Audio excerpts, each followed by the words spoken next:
Good morning all. ನಾನು ಅಮರೇಶ್ ಪೋತಾಳ್. ಮತ್ತೊಮ್ಮೆಲ್ಲರಿಗೂ ಅಮರ್ಸ್ ಕ್ಲಾಸಸ್ಗೆ ಸ್ವಾಗತ. ಇದು ಕ್ಲಾಸ್ ನಂಬರ್ 732 ಆಗುತ್ತೆ. ಮತ್ತು ಈ ಒಂದು ವಿಶೇಷ ವಿಡಿಯೋ ಭಾರತದ ಬಜೆಟ್ 2025-26 ಅಂದರೆ 2025-26ನೇ ಆರ್ಥಿಕ ವರ್ಷಕ್ಕೆ ಸಂಬಂಧಿಸಿದಂತೆ ಭಾರತದ ಬಜೆಟ್ ಮತ್ತು ನಿರ್ಮಲಾ ಸೀತಾರಾಮನ್ ಅವರ ಸತತವಾಗಿ 8ನೇ ಬಜೆಟ್ ಆಗುತ್ತೆ. ಈ ಬಜೆಟಲ್ಲಿ ಏನೇನು ಅಂಶಗಳು ನಮ್ಮ ಮುಂದಿನ ಸ್ಪರ್ಧಾತ್ಮಕ ಪರೀಕ್ಷೆಗಳಿಗೆ ಉಪಯೋಗ ಆಗ್ತವೆ, ಯಾವ್ಯಾವ ಯೋಜನೆಗಳು, ಯಾವ್ಯಾವ ಸ್ಕೀಮು, ಯಾವ ರೀತಿಯಾಗಿ ಪ್ರಶ್ನೆಗಳನ್ನು ಕೇಳ್ಬೋದು ಅನ್ನೋದನ್ನು ಇವತ್ತು ನೋಡ್ತಾ ಹೋಗೋಣ. ಇದು ಮೊದಲನೇ ಭಾಗವಾಗುತ್ತೆ.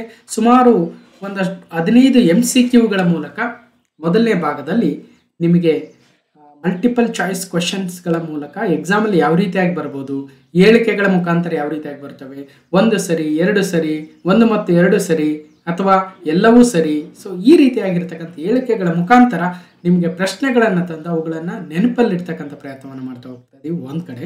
ಮತ್ತೊಂದು ಕಡೆ ನಮ್ಮ ಕನ್ನಡದ ವಿವಿಧ ದಿನಪತ್ರಿಕೆಗಳ ಕಟಿಂಗ್ಗಳನ್ನು ಕೂಡ ತಂದು, ಯಾಕಂದರೆ ಬಜೆಟ್ ಇಂಗ್ಲೀಷಲ್ಲಿರುತ್ತೆ.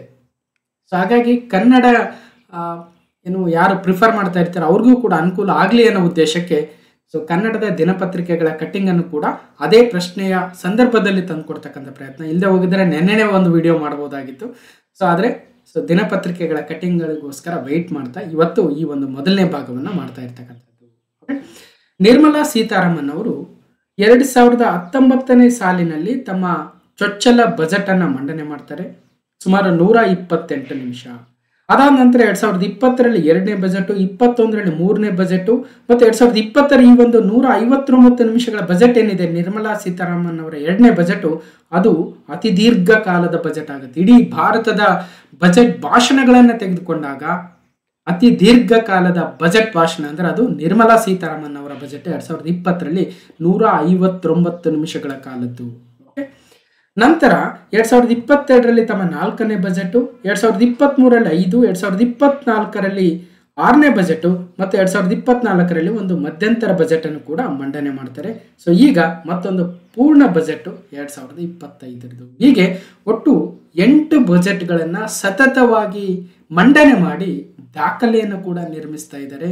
ಮತ್ತು ಅತಿ ಹೆಚ್ಚು ಬಜೆಟ್ಗಳನ್ನು ಮಂಡನೆ ಮಾಡಿರೋರಲ್ಲಿ 3ನೇ ಸಾಲಿನಲ್ಲಿ ನಿಲ್ತಾ ಇದ್ದಾರೆ ನಿರ್ಮಲಾ ಸೀತಾರಾಮನ್ ಅವರು.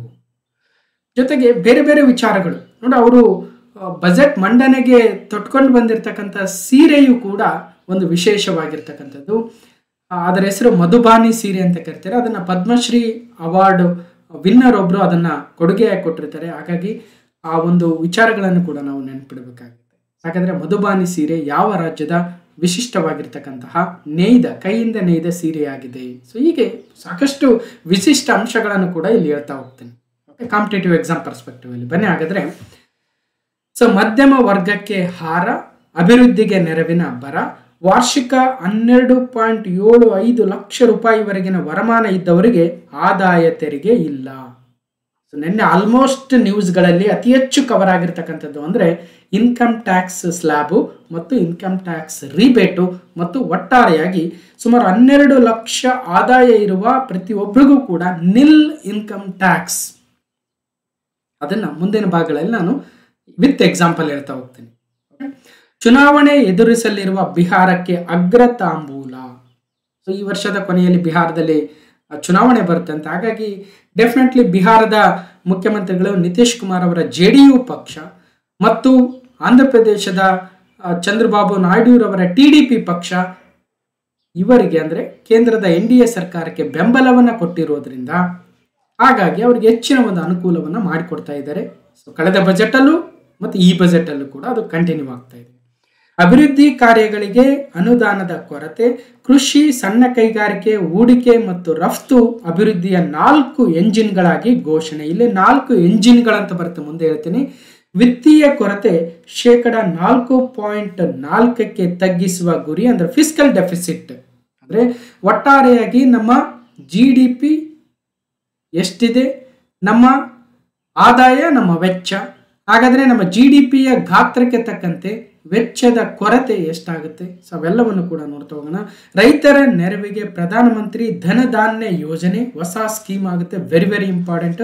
PM ಧನ್ ಧಾನ್ಯ ಯೋಜನೆ ಆಗುತ್ತೆ. ಮತ್ತು ಎಐ ಶ್ರೇಷ್ಠತಾ ಕೇಂದ್ರ ಸ್ಥಾಪನೆಗೆ ಉತ್ತೇಜನ, ರಾಷ್ಟ್ರೀಯ ಉತ್ಪಾದನಾ ಮಿಷನ್ ಸ್ಥಾಪನೆಗೆ ನಿರ್ಧಾರ. ಇದು ಪ್ರಜಾವಾಣಿಯ ಹೈಲೈಟ್ ಆಗಿತ್ತು. ನಂತರ ವಿಜಯ ಕರ್ನಾಟಕಕ್ಕೆ ಬಂದರೆ, ಮಧ್ಯಮ ವರ್ಗಕ್ಕೆ ಕಾಂಚಾಣ ಗಂಗಾ, ವೇತನದಾರರಿಗೆ ನಿರೀಕ್ಷೆಗೂ ಮೀರಿ ವರದಾನ, 12 ಲಕ್ಷ ರೂಪಾಯಿವರೆಗೆ ತೆರಿಗೆ ರಹಿತ ವರಮಾನ, ಬಡವರು, ರೈತರು, ಮಹಿಳೆಯರು ಮತ್ತು ಯುವಜನರತ್ತ ಧ್ಯಾನ, ವಿಕಸಿತ ಭಾರತಕ್ಕೆ 4 ಎಂಜಿನ್ಗಳ ಪಯಣ, ಕೃಷಿ ರಫ್ತು ಹೂಡಿಕೆಗೆ ಒತ್ತು, ಉದ್ಯಮ ವ್ಯಾಪಾರ, ನಾರಿಯರಿಗೆ ಸಾಲ ಲಭ್ಯತೆಯ ಹೆಚ್ಚಳ, ಜನರ ಆದಾಯ ಏರಿಕೆಗೆ ಕ್ರಮ, ಮಂದಗತಿ ಆರ್ಥಿಕತೆಗೆ ಬೂಸ್ಟ್. ಹೊಸ ಪದ್ಧತಿಯಡಿ ಆದಾಯ ತೆರಿಗೆ ಇಲ್ಲಿ ಮತ್ತೆ ಸ್ಲಾಬ್ಗಳನ್ನ ಚೇಂಜ್ ಮಾಡಿದರೆ 0%, 5%, 10%, 15%, 20%, 25% ಮತ್ತು 30%. 25% ಅಂತಕ್ಕಂಥ ಹೊಸ ಸ್ಲ್ಯಾಬ್ನ ಇಂಟ್ರಡ್ಯೂಸ್ ಕೂಡ ಆಗ್ತಾ ಇದೆ.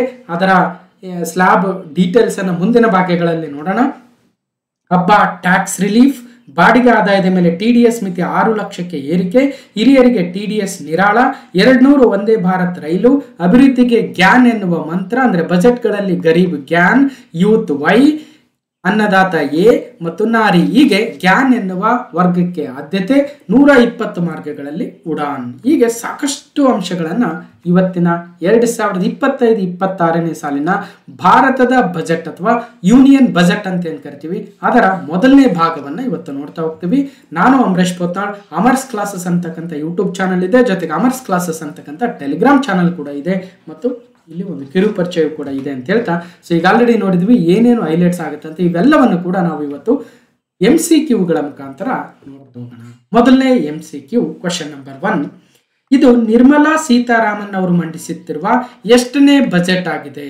Finance minister Nirmala Sitharaman presenting are 6th budget, 7th budget, 8th budget, 9th budget, ಅಂದರೆ 8ನೇ ಆಯವ್ಯಯವಾಗುತ್ತೆ. Budget 2025-26 speech of Nirmala Sitharaman, minister of finance, February 1, 2025.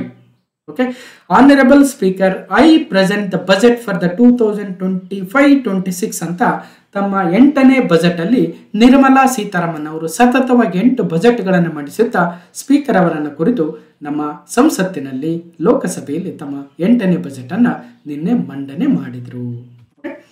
So ಹೀಗೆ ನಿರ್ಮಲಾ ಸೀತಾರಾಮನ್ ಅವರು ಒಬ್ಬ ಪೂರ್ಣಕಾಲಿಕ ಮಹಿಳಾ ಹಣಕಾಸು ಮಂತ್ರಿ ಆಗ್ತಾರೆ, ನಮ್ಮ ದೇಶ ಕಂಡಂತಹ ಮಹಿಳಾ ಹಣಕಾಸು ಮಂತ್ರಿ. ಹಾಗೂ ಅವರು 2ನೇ ರಕ್ಷಣಾ ಮಂತ್ರಿ ಕೂಡ ಆಗಿದ್ರು, ಗಮನಿಸಬೇಕಾಗುತ್ತೆ. ಇಂದಿರಾ ಗಾಂಧಿ ಅವರು ಮೊದಲ ರಕ್ಷಣಾ ಮಂತ್ರಿ ಆಗಿದ್ರು, ಡಿಫೆನ್ಸ್ ಮಿನಿಸ್ಟ್ರು. ಸೊ ಈಗ ಅವರು 2ನೇಯವರಾಗಿ ಕಾರ್ಯನಿರ್ವಹಿಸಿ ನಂತರ ಹಣಕಾಸು ಸಚಿವರಾಗಿದ್ರು. ಹೀಗೆ ಇವರು 8ನೇ ಬಜೆಟ್ ಆಗುತ್ತೆ. ಕಳೆದ ಬಾರಿ 7ನೇ ಬಜೆಟ್ ಆಗಿತ್ತು, ಈಗ 8ನೇ ಬಜೆಟ್ ಆಗುತ್ತೆ. ಇದು ನಿರ್ಮಲಾ ಸೀತಾರಾಮನ್ ಅವರು ಮಂಡಿಸ್ತಾ ಇರ್ತಕ್ಕಂಥ 8ನೇ ಬಜೆಟ್. ಅವರು ತಮಿಳುನಾಡು ರಾಜ್ಯದವರು ಮತ್ತು ಕರ್ನಾಟಕದಿಂದ ರಾಜ್ಯಸಭೆಗೆ ಆಯ್ಕೆಯಾಗಿದ್ದಾರೆ ಕೂಡ. ಇವರ ಜೊತೆಗೆ ಪಂಕಜ್ ಚೌಧರಿ ರವರು ರಾಜ್ಯ ಸಚಿವರಾಗಿ ಅವರಿಗೆ ಸಹಾಯವನ್ನ ಅಥವಾ ಸಹಕಾರವನ್ನು ನೀಡ್ತಾ ಇದ್ದಾರೆ ಅನ್ನೋದನ್ನ ಗಮನಿಸ್ತಾ ಅವರ ಬಜೆಟ್ಗಳನ್ನು 2019, 20, 21, 22, 23, 24ರಲ್ಲಿ 2 ಮತ್ತು ಈಗ 25. ಸೊ ನೋಡ್ಬೋದು ಅವರ ಇಡೀ ಬಜೆಟ್ ಜರ್ನಿಯನ್ನು ನೋಡ್ಬೋದು. ಅವರ ವಿಶೇಷತೆ ಅಂದರೆ ಪ್ರತಿ ಬಜೆಟಲ್ಲೂ ಕೂಡ ಅವರು ಒಂದು ವಿಶೇಷವಾಗಿರ್ತಕ್ಕಂಥ ಸಾರಿಯನ್ನು ಉಟ್ಕೊಂಡು ಬಂದಿದ್ದಾರೆ. ಅದು ನಮ್ಮ ದೇಶದ ಕೈಮಗ್ಗ ಅಥವಾ ಕೈಯಿಂದ ನೇಯ್ದಿರ್ತಕ್ಕಂಥ ವಿವಿಧ ರಾಜ್ಯಗಳ ವಿವಿಧ ವಿಶೇಷತೆಯನ್ನು ಹೊಂದಿರತಕ್ಕಂಥ ಸೀರೆಗಳನ್ನು ಕೂಡ ಕಾಣ್ಬೋದು. ಕಳೆದ ಬಾರಿ ನಮ್ಮ ಇಳಕಲ್ ಸೀರೆಯನ್ನು ತೊಟ್ಕೊಂಡು ಬಂದಿದ್ರು, ಈ ಬಾರಿ ಮಧುಬಾನಿ ಸೀರೆಯನ್ನು ಉಟ್ಕೊಂಡು 8ನೇ ಬಜೆಟನ್ನು ಮಂಡಿಸಿದ್ದಾರೆ ನಿರ್ಮಲಾ ಸೀತಾರಾಮನ್ ಅವರು. ನೋಡಿ ಅದರಲ್ಲೂ ಕೂಡ ವಿಶೇಷತೆಯನ್ನು ಅವರು ಮೆರೆದಿದ್ದಾರೆ ಅನ್ನೋದನ್ನ ನೋಡ್ಬೋದು. 2019, 2020, 21, 22, 23, 24, 24ರಲ್ಲಿ ಮತ್ತೊಂದು ಬಜೆಟ್, ಈಗ 25ನೇ ಬಜೆಟ್. ಆಕ್ಚುಲಿ ಇಲ್ಲಿ ಇಂಟ್ರಿಮ್ ಬಜೆಟ್, ಇದು interim budget 2024 58 ನಿಮಿಷದ್ದು. 2024 full time budget ಅದು, ಯಾಕಂದ್ರೆ ಇದು ಸರ್ಕಾರ ಬಂದಿತ್ತಲ್ಲ ಅದಕ್ಕೋಸ್ಕರ. ಸೊ ಮತ್ತಷ್ಟು ಡೀಟೇಲ್ಸ್ ಇದೆ. ಫಸ್ಟ್ ಯೂನಿಯನ್ ಬಜೆಟ್ ಅನ್ನ ಮಂಡನೆ ಮಾಡಿರ್ತಕ್ಕಂಥವ್ರು RK ಷಣ್ಮುಗಂ ಚೆಟ್ಟಿರವರು, ಭಾರತದ ಮೊದಲ ಹಣಕಾಸು ಸಚಿವರು. 26 ನವೆಂಬರ್ 1947ರಲ್ಲಿ ಸ್ವತಂತ್ರ ಭಾರತದ ಮೊಟ್ಟ ಮೊದಲ ಬಜೆಟ್ ಅನ್ನ ಮಂಡನೆ ಮಾಡಿದ್ರು. 2017ರಲ್ಲಿ ರೈಲ್ವೆ ಬಜೆಟ್ ಅನ್ನ ಯೂನಿಯನ್ ಬಜೆಟ್ ಜೊತೆ ಮರ್ಜ್ ಮಾಡಿ ಮಂಡಿಸಲಾಯಿತು.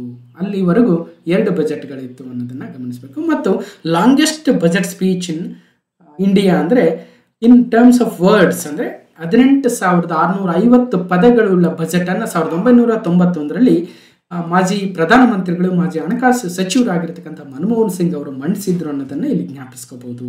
ಓಕೆ, ಆರ್ಟಿಕಲ್ 112ರ ಪ್ರಕಾರ ಭಾರತದ ಸಂವಿಧಾನದಲ್ಲಿ ಆನ್ಯುವಲ್ ಬಜೆಟ್ ಅನ್ನು ಮಂಡನೆ ಮಾಡಬಹುದು. ಆದರೆ ಬಜೆಟ್ ಅಂತಕ್ಕಂಥ ಪದ ನಮ್ಮ ಸಂವಿಧಾನದಲ್ಲಿ ಇಲ್ಲ ಅಂತ ಹೇಳ್ತೀವಿ. ಹಾಗಾಗಿ ಅದನ್ನು ಆನ್ಯುವಲ್ ಫೈನಾನ್ಷಿಯಲ್ ಸ್ಟೇಟ್ಮೆಂಟ್ ಅಂತ ಕರಿತೀವಿ. ಆರ್ಟಿಕಲ್ 112 ನೆನ್ಪಿಡ್ಬೇಕು. ಇದನ್ನ ಆ ಬಜೆಟ್ ಅನ್ನ ಮಂಡನೆ ಮಾಡ್ತಕ್ಕಂಥ ಪ್ರೋಸೆಸ್ ಅನ್ನ ಬೇರೆ ಬೇರೆ ಕಡೆ ಡಿಸ್ಕಷನ್ ಮಾಡಿದೀವಿ. ಮತ್ತೆ ಅದರ ಡೀಟೇಲ್ಸ್ಗೆ ಹೋದ್ರೆ ಬೇರೆ ಕ್ಲಾಸಲ್ಲಿ ಅದನ್ನು ಡಿಸ್ಕಷನ್ ಮಾಡೋಣ.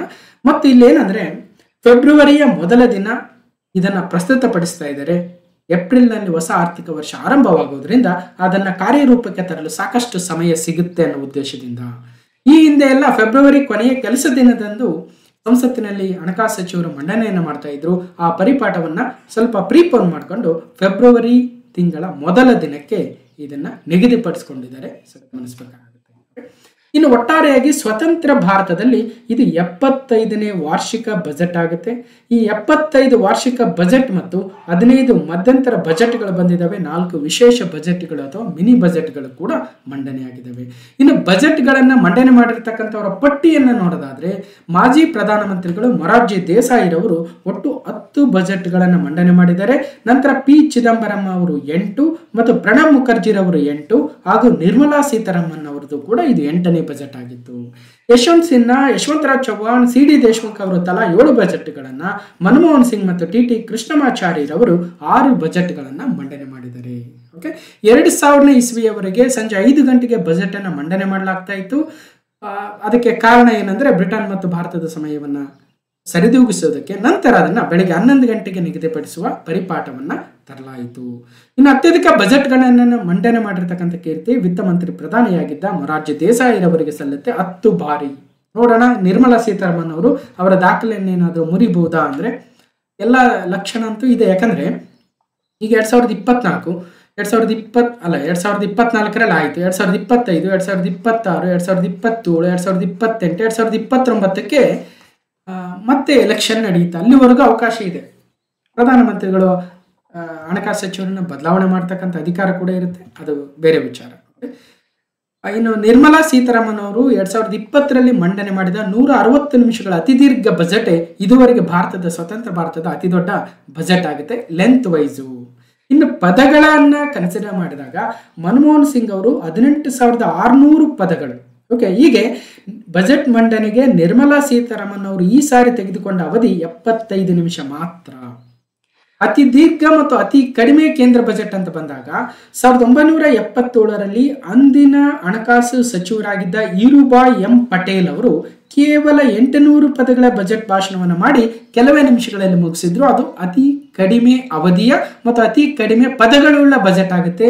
1977 ಈರುಬಾಯ್ ಎಂ ಪಟೇಲ್ ಅವರ 800 ಪದಗಳ ಬಜೆಟ್.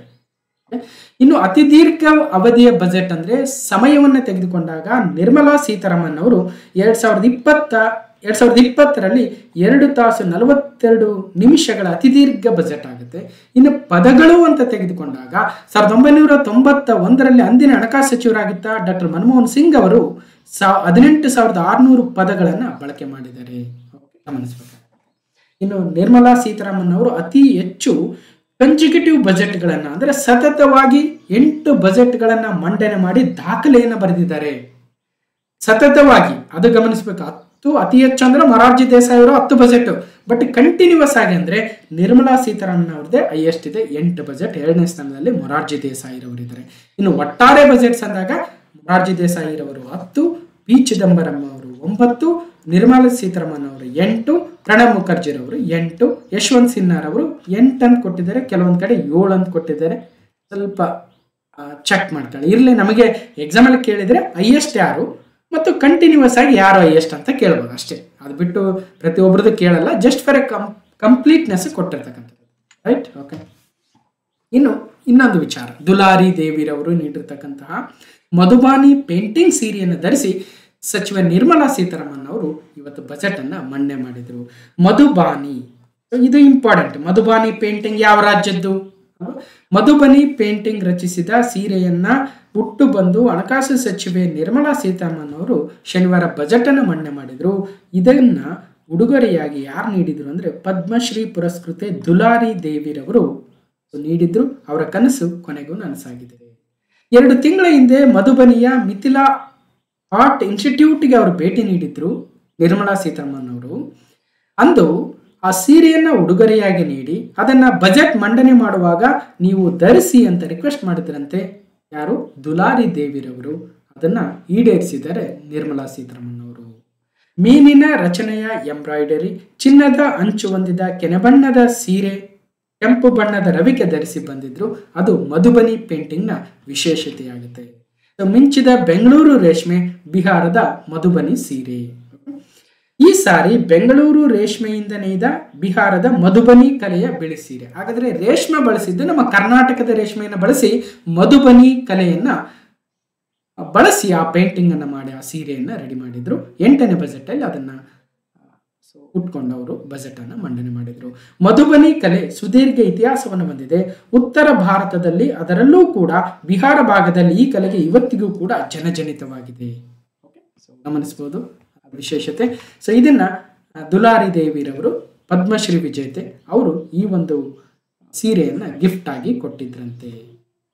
ಸರಿ, ಈಗ 2ನೇ ಪ್ರಶ್ನೆಗೆ ಹೋಗೋಣ. ಭಾರತ ದೇಶದ ಇತಿಹಾಸದಲ್ಲಿ ಡಿಜಿಟಲ್ ಬಜೆಟ್ ಅನ್ನ ಮಂಡನೆ ಮಾಡಿರ್ತಕ್ಕಂಥದ್ದು ಇದು ಎಷ್ಟನೇ ಬಾರಿ ಅಂದ್ರೆ 2, 3, 6, 4 ಡಿಜಿಟಲ್ ಬಜೆಟ್ ಪ್ರೆಸೆಂಟ್ ಮಾಡ್ತಾ ಇರ್ತಕ್ಕಂಥದ್ದು 6ನೇ ಬಾರಿ.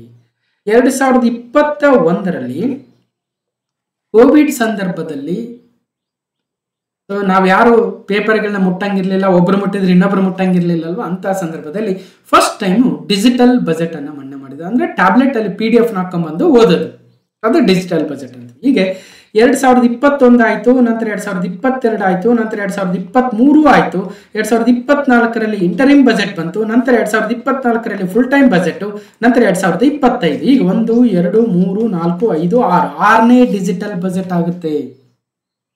ಗಮನಿಸಬೇಕು. Next question number 3. 2025-26ರ ಬಜೆಟ್ ನಲ್ಲಿ ಹೈಲೈಟ್ ಮಾಡಿದಂತೆ ಶ್ರೇಷ್ಠ ತೆಲುಗು ಕವಿ ಮತ್ತು ನಾಟಕಕಾರ ಗುರುಜಾಡ ಅಪ್ಪಾರಾವ್ ಅವರ ವಾಕ್ಯದ ಮಹತ್ವವೇನು? What is the significance of the words of the great Telugu poet and the playwright Gurajada Apparao has highlighted in the budget 2025-26. ತಮ್ಮ ಬಜೆಟ್ ಅನ್ನ ಮಂಡನೆ ಮಾಡಬೇಕಾದ್ರೆ ಇಲ್ಲಿ ಜನರನ್ನ ಅಂದ್ರೆ ಈ ದೇಶದ ಜನರಿಗೆ ನಾವು ತೆರಿಗೆಯನ್ನ ಕಡಿಮೆ ಮಾಡೋ ಮೂಲಕ ಅವರ ಕೈಯಲ್ಲಿ ಹೆಚ್ಚಿನ ಹಣವನ್ನ ನೀಡ್ತಾ ಇದೀವಿ ಒಂದ್ ಕಡೆ, ಮತ್ತು 4 ಎಂಜಿನ್ಗಳಾಗಿ ನಾವು ಈ ಬಜೆಟ್ ಅನ್ನ ಮಂಡನೆ ಮಾಡಿದೀವಿ. ಮತ್ತು ಗ್ಯಾನ್ ಅಂತಕ್ಕಂಥದ್ದನ್ನ ಕೂಡ ಅಲ್ಲಿ ತಂದಿದ್ರು ಅಲ್ವಾ. ಗ್ಯಾನ್ ಅಂದ್ರೆ ಏನು? ಗರೀಬಿ ಮತ್ತು ಏನು ಯುವಕರು, ನಾರಿ ಶಕ್ತಿ ಅಲ್ವಾ. ಹೀಗೆ ಜ್ಞಾನ ಅನ್ನೋದು ಮುಂದೆ ಹೇಳ್ತೀನಿ ಏನೇನಿದೆ ಅದರೊಳಗಂತ.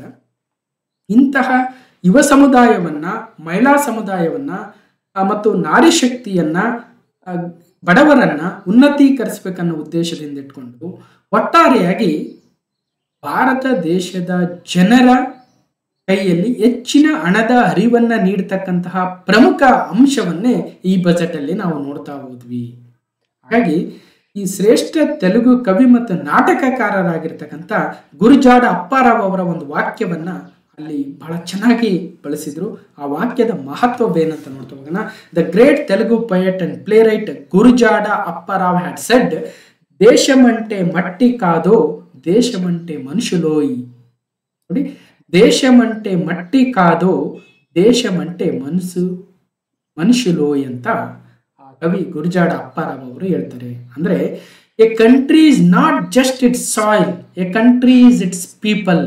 ದೇಶ ಅಂದ್ರೆ ಕೇವಲ ಮಣ್ಣಲ್ಲ, ದೇಶ ಅಂದ್ರೆ ಮನುಷ್ಯರು ಅಂತ ಹೇಳಿದಂಗೆ. ಹಾಗಾಗಿ ವಿಕಸಿತ ಭಾರತ 2047ಕ್ಕೆ ಭಾರತಕ್ಕೆ ಸ್ವಾತಂತ್ರ್ಯ ಸಿಕ್ಕು 100 ವರ್ಷಗಳಾಗುತ್ತೆ.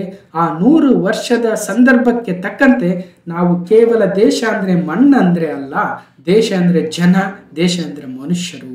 ಅವರ ಉನ್ನತಿಯೇ ದೇಶದ ಉನ್ನತಿ, ಅವರ ವಿಕಸಿತತನವೇ ಭಾರತ ದೇಶದ ವಿಕಸಿತವಾಗುತ್ತೆ ಅಂತ ಹೇಳ್ತಾ, 0 ಪಾವರ್ಟಿ ಅಂದ್ರೆ ಬಡತನವನ್ನ ನಿರ್ಮೂಲನೆ ಮಾಡಬೇಕು. 100% good quality in school education ಅಂದ್ರೆ ಶಿಕ್ಷಣದಲ್ಲಿ 100% ಗುಡ್ ಕ್ವಾಲಿಟಿಯನ್ನು ಕೊಡಬೇಕು. Access to the high quality affordable and comprehensive health care. ನೋಡಿ, ಬಡತನ ನಿರ್ಮೂಲನೆ, ಉತ್ತಮ ಶಿಕ್ಷಣ ಮತ್ತು ಉತ್ತಮ ಆರೋಗ್ಯ. 100% skill labour with meaningful employment. ಅದಕ್ಕೋಸ್ಕರ ಹೇಳ್ತೀವಿ ನಾವು ಅಲ್ವಾ, ಡಿಸ್ಗೈಸ್ಡ್ ಅನ್ಎಂಪ್ಲಾಯ್ಮೆಂಟ್ ಇರಬಾರ್ದು, ಮರೆಮಾಚಿದ ನಿರುದ್ಯೋಗ ಇರಬಾರ್ದು ಅಂತ ಅಲ್ವಾ. ಹಾಗೆ ಸ್ಕಿಲ್ಡ್ ಲೇಬರ್ ಇರಬೇಕು ಮತ್ತು ಮೀನಿಂಗ್ಫುಲ್ ಎಂಪ್ಲಾಯ್ಮೆಂಟ್ ಇರಬೇಕು. ಸುಮ್ಮನೆ ಕೆಲಸ ಮಾಡ್ತೀವಿ ಅಂದ್ಬಿಟ್ಟು ಕೆಲಸ ಅಲ್ಲ, ಮೀನಿಂಗ್ಫುಲ್ ಎಂಪ್ಲಾಯ್ಮೆಂಟ್ ಇರಬೇಕು. 70% ವಿಮೆನ್ ಇನ್ ಎಕನಾಮಿಕ್ ಆಕ್ಟಿವಿಟೀಸ್. ಪ್ರತಿಯೊಂದು ಆರ್ಥಿಕ ಚಟುವಟಿಕೆಯಲ್ಲೂ ಕೂಡ 70% ಅಷ್ಟು ಮಹಿಳಾ ಇನ್ಕ್ಲೂಷನ್ ಇರಬೇಕು ಅಂತ ಹೇಳ್ತಾರೆ. Farmers making our country the food basket of the world. ಪ್ರಪಂಚದ ಒಂದು ಊಟದ ಬುಟ್ಟಿಯನ್ನಾಗಿ, ಆಹಾರದ ಬುಟ್ಟಿಯನ್ನಾಗಿ ನಮ್ಮ ರೈತರು ಇವತ್ತು ಮಾಡ್ತಾ ಇದ್ದಾರೆ. ಅದಕ್ಕೋಸ್ಕರ ದೇಶಮಂಟೆ ಮಟ್ಟಿ ಕಾದು ದೇಶಮಂಟೆ ಮನುಷ್ಯಲು ಅಂತ ಗುರುಜಾಡ ವೆಂಕಟ ಅಪ್ಪಾರಾವ್ ಅವರು ಹೇಳ್ತಾರೆ ನೋಡಿ. ಸೊ ಸ್ವಂತ ಲಾಭಂ ಕೊಂತ ಮಾನುಕೋನಿ ಅಂತ ಹೇಳ್ತಾ ದೇಶಮಂಟೆ ಮಟ್ಟಿ ಕಾದೋಯ್ ದೇಶಮಂಟೆ ಮನುಷ್ಯಲೋಯ್ ಅಂತ 1862ರಲ್ಲಿ ಜನನವನ್ನು ಹೊಂದಿ 1915ರಲ್ಲಿ ಮರಣವನ್ನು ಹೊಂತಾರೆ ಗುರುಜಾಡ ವೆಂಕಟ ಅಪ್ಪಾರಾವ್ ಅವರು. ತೆಲುಗು ಕ್ರಾಂತಿಕಾರಿ ಕವಿಗಳಾಗ್ತಾರೆ. ಹೀಗೆ ದೇಶವೆಂದರೆ ಬರೀ ಮಣ್ಣಲ್ಲ ಕಣೋ ಅಂತ ಬಜೆಟ್ನಲ್ಲಿ ಖ್ಯಾತ ಕವಿಗಳ ಕವನದ ಸಾಲುಗಳು ಉಲ್ಲೇಖಗೊಂಡವು.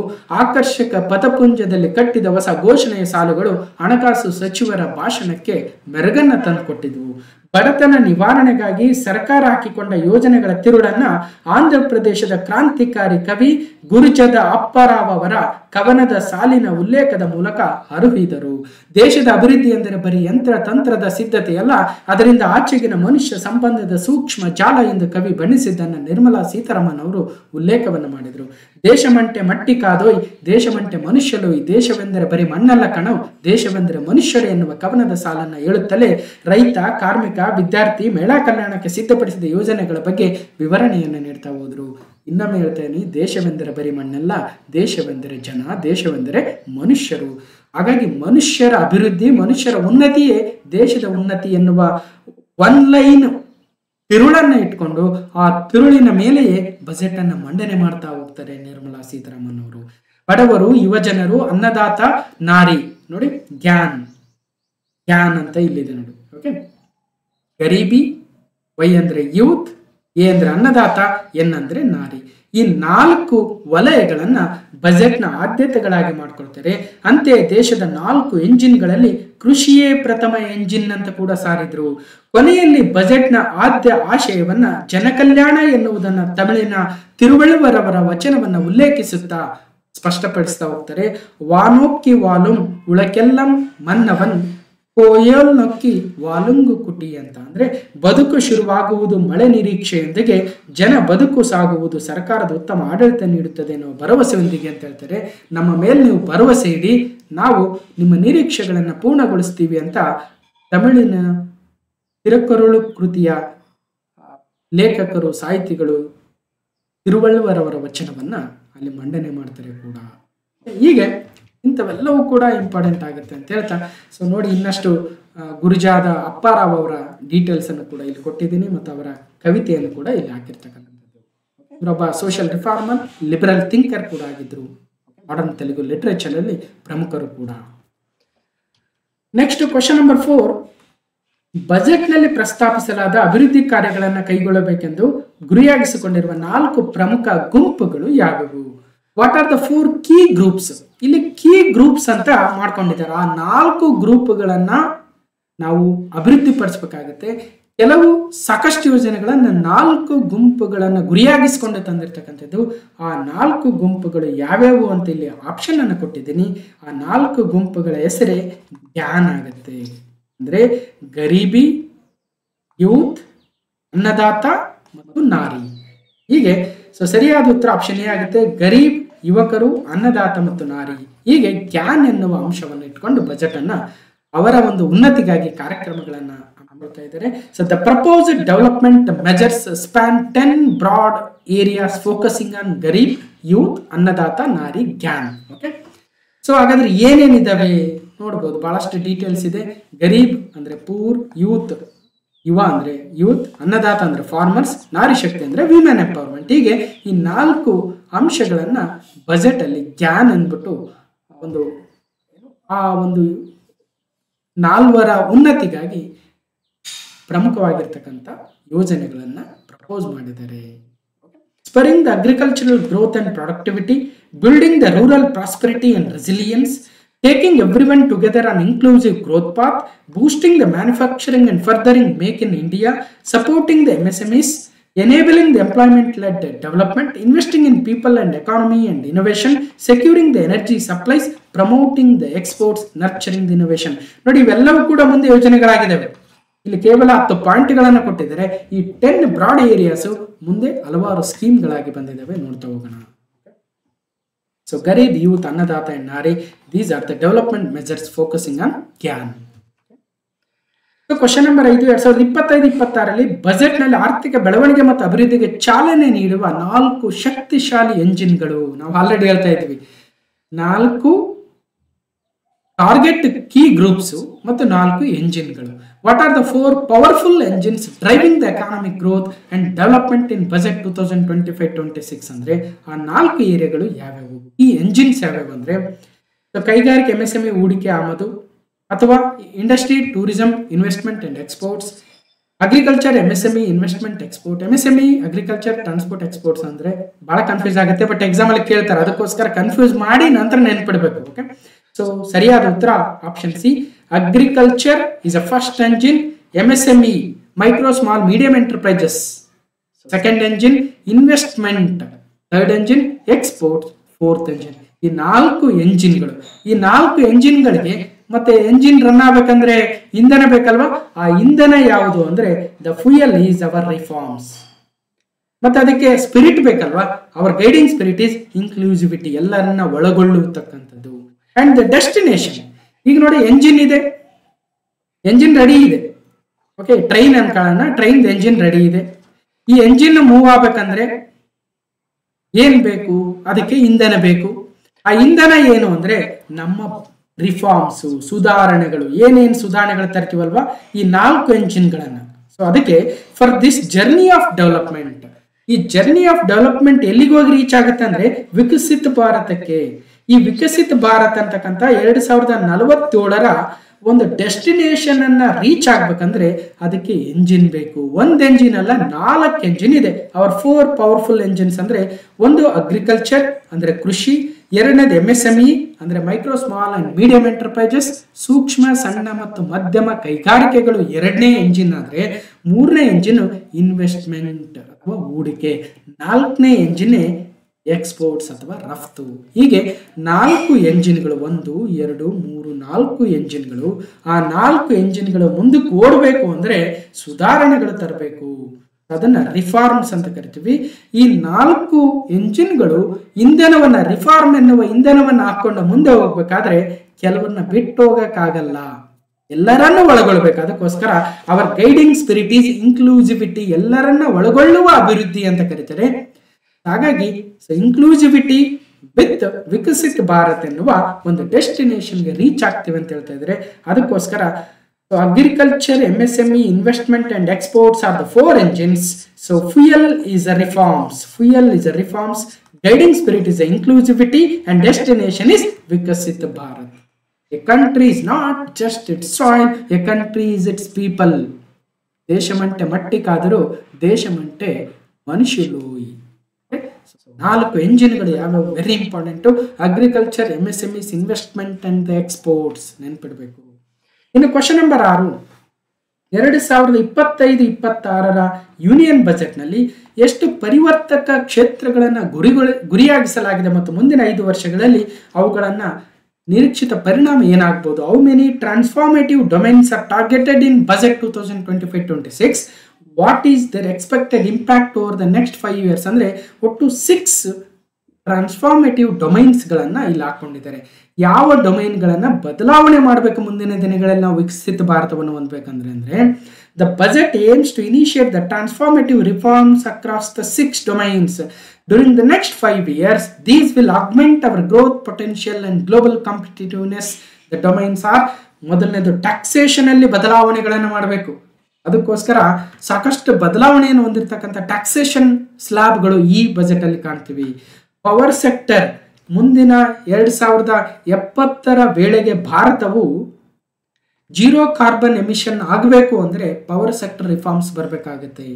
ಜೊತೆಗೆ 2047ಕ್ಕೆ ಭಾರತ ಸ್ವತಂತ್ರಗೊಂಡು 100 ವರ್ಷಗಳಾಗಬೇಕಂದ್ರೆ, ಆಧುನಿಕತೆಯನ್ನು ಹೊಂದಬೇಕಂದ್ರೆ, ಮುಂದುವರೆದ ದೇಶವಾಗಬೇಕಂದ್ರೆ power sector contribution very important ಆಗುತ್ತೆ. ಜೊತೆಗೆ urban development, mining, financial sector and regulatory reforms, ಹೀಗೆ ಒಟ್ಟು 6 ಟ್ರಾನ್ಸ್ಫಾರ್ಮೇಟಿವ್ ರಿಫಾರ್ಮ್ಸ್ಗಳನ್ನು ಈ 6 ಡೊಮೈನ್ಗಳಲ್ಲಿ ಮುಂದಿನ 5 ವರ್ಷಗಳಲ್ಲಿ ತರ್ತೀವಿ ಅಂತ ಹೇಳ್ತಾ ಇದ್ದಾರೆ. ಆ 6 ಡೊಮೈನ್ಗಳು taxation, power sector, urban development, mining, financial sector ಮತ್ತು ರೆಗ್ಯುಲೇಟರಿ ರಿಫಾರ್ಮ್ಸ್. ಇದ್ರ ಮೇಲೆ ಮುಂದಿನ ದಿನಗಳಲ್ಲಿ ಬಹಳಷ್ಟು ಬದಲಾವಣೆಗಳನ್ನು, ಸ್ಕೀಮ್ಗಳನ್ನು ತರ್ತಾ ಹೋಗ್ತಾರೆ, ನೆನಪಿಡಬೇಕು. ಇನ್ನು ಕ್ವಶನ್ ನಂಬರ್ 7, ಕೇಂದ್ರ ಬಜೆಟ್ 2025ರ ಪ್ರಕಾರ ಪ್ರಧಾನಮಂತ್ರಿ ಧನಧಾನ್ಯ ಕೃಷಿ ಯೋಜನೆಗೆ ಸಂಬಂಧಿಸಿದಂತೆ ಈ ಕೆಳಗಿನ ಹೇಳಿಕೆಗಳನ್ನು ಪರಿಗಣಿಸಿ ಸರಿಯಾದ ಉತ್ತರವನ್ನು ಆಯ್ಕೆ ಮಾಡಿ ಅಂತ ಈ ರೀತಿಯಾಗಿ ಹೇಳಿಕೆ ಸ್ಟೇಟ್ಮೆಂಟ್ಗಳು ಬರ್ತವೆ, ಗಮನಿಸಬೇಕು. As per the union budget 2025, consider the following statements regarding the ಪ್ರಧಾನಮಂತ್ರಿ ಧನಧಾನ್ಯ ಕೃಷಿ ಯೋಜನಾ, choose the correct answer. Okay, 1, the program will cover the 100 districts with low productivity, moderate crop intensity and below average credit parameters. ಅಂದರೆ ಈ ಕಾರ್ಯಕ್ರಮವು ಕಡಿಮೆ ಉತ್ಪಾದಕತೆ, ಮಧ್ಯಮ ಬೆಳೆ ತೀವ್ರತೆ ಮತ್ತು ಸರಾಸರಿಗಿಂತ ಕಡಿಮೆ ಕ್ರೆಡಿಟ್ ನಿಯತಾಂಕಗಳನ್ನು ಹೊಂದಿರುವ ದೇಶದ ವಿವಿಧ ರಾಜ್ಯಗಳ 100 ಜಿಲ್ಲೆಗಳನ್ನು ಒಳಗೊಳ್ಳುತ್ತದೆ. ಅಂದ್ರೆ ಅರ್ಥ ಗಮನಿಸಿ, ಈಗ ಕೆಲವೊಂದು ಜಿಲ್ಲೆಗಳು ಬಹಳ ಲೋ ಪ್ರಾಡಕ್ಟಿವಿಟಿ ಇರುತ್ತೆ ಮತ್ತು ಕೆಲವೊಂದು ಜಿಲ್ಲೆಗಳಲ್ಲಿ ಕ್ರಾಪ್ ಇಂಟೆನ್ಸಿಟಿ ಕಡಿಮೆ ಇರುತ್ತೆ ಮತ್ತು ಬಿಲೋ ಆವರೇಜ್ ಕ್ರೆಡಿಟ್ ಪ್ಯಾರಾಮೀಟರ್ಸ್ ಕೂಡ ಇರ್ತವೆ. ಅಂದರೆ ಒಟ್ಟಾರೆಯಾಗಿ ಸಿಂಪಲ್ ಆಗಿ ಹೇಳೋದಾದ್ರೆ, ಹಿಂದುಳಿದಿರ್ತಕ್ಕಂಥ ಜಿಲ್ಲೆಗಳು ಫಾರ್ಮ್ ಸೆಕ್ಟರ್ ಅಲ್ಲಿ ಗಮನಿಸಿದಾಗ ಅಂತಹ ಜಿಲ್ಲೆ 100 ಜಿಲ್ಲೆಗಳನ್ನು ಒಳಗೊಳ್ಳುತ್ತಾ ಅಂದ್ರೆ ನೋಡೋಣ. ಎರಡನೇ statement, this programme is likely to help 1.7 crore farmers. 1.7 crore ಫಾರ್ಮರ್ಸ್ಗೆ, ರೈತರಿಗೆ ಇದು ನೆರವಾಗುವ ಸಾಧ್ಯತೆ ಇದೆ. ಇಲ್ಲೇನಿಲ್ಲ, ಪ್ರಧಾನಮಂತ್ರಿ ಧನಧಾನ್ಯ ಕೃಷಿ ಯೋಜನೆ ಅಂತಕ್ಕಂಥ ಹೊಸ ಯೋಜನೆ ಬಗ್ಗೆ ಹೇಳಿಕೆಗಳನ್ನ ನೋಡ್ತಾ ಇದ್ದೀವಿ.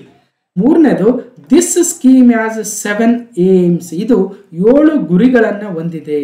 ಹಾಗಾದ್ರೆ 1 ಮಾತ್ರ ಸರಿ, 2 ಮಾತ್ರ ಸರಿ, 1 ಮತ್ತು 2 ಸರಿ, ಎಲ್ಲವೂ ಸರಿ. ಅಂದ್ರೆ ಸರಿಯಾದ ಉತ್ತರ 1 ಮತ್ತು 2 ಮಾತ್ರ ಸರಿಯಾಗುತ್ತೆ. ಯಾಕಂದ್ರೆ ಇದು ಕೇವಲ 5 ಗುರಿಗಳನ್ನು ಹೊಂದಿದೆ. ನೋಡೋಣ. Agriculture as a first engine.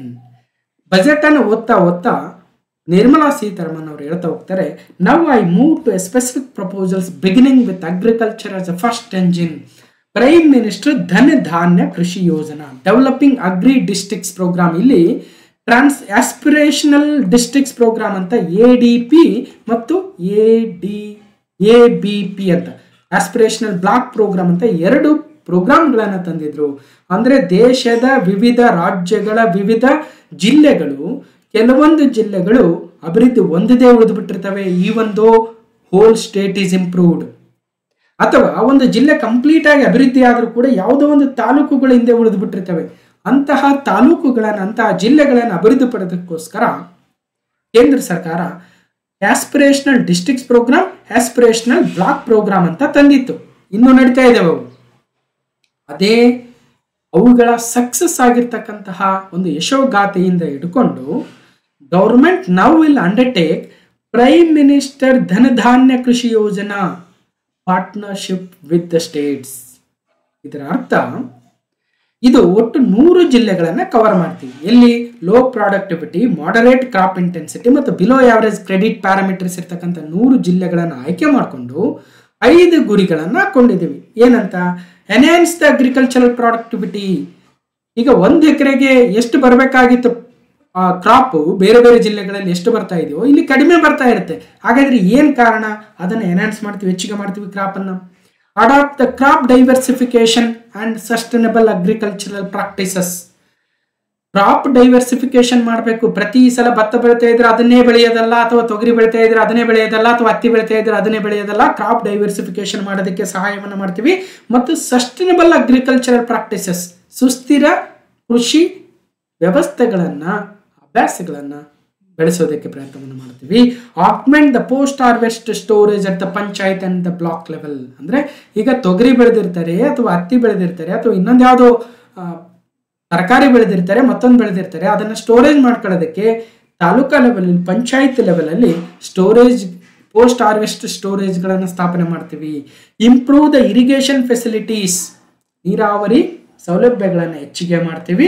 ಮತ್ತು facilitate the availability of long term and short term credit, ದೀರ್ಘಾವಧಿಯ ಮತ್ತು ಶಾರ್ಟ್ ಟರ್ಮ್ ಅಥವಾ ಕಡಿಮೆ ಅವಧಿಯ ಸಾಲ ಕ್ರೆಡಿಟ್ಗಳನ್ನು ಕೂಡ ಕೊಡ್ತೀವಿ ಅಂತ ಹೇಳ್ತಾ ಇದ್ದಾರೆ. ಇವು 5 ಗುರಿಗಳನ್ನು ಹಾಕ್ಕೊಂಡು ಮುಂದಿನ ಕೆಲವು ವರ್ಷಗಳಲ್ಲಿ ನಾವು 1.7 ಕೋಟಿ ರೈತರಿಗೆ ಸಹಾಯವನ್ನು ಮಾಡ್ತೀವಿ.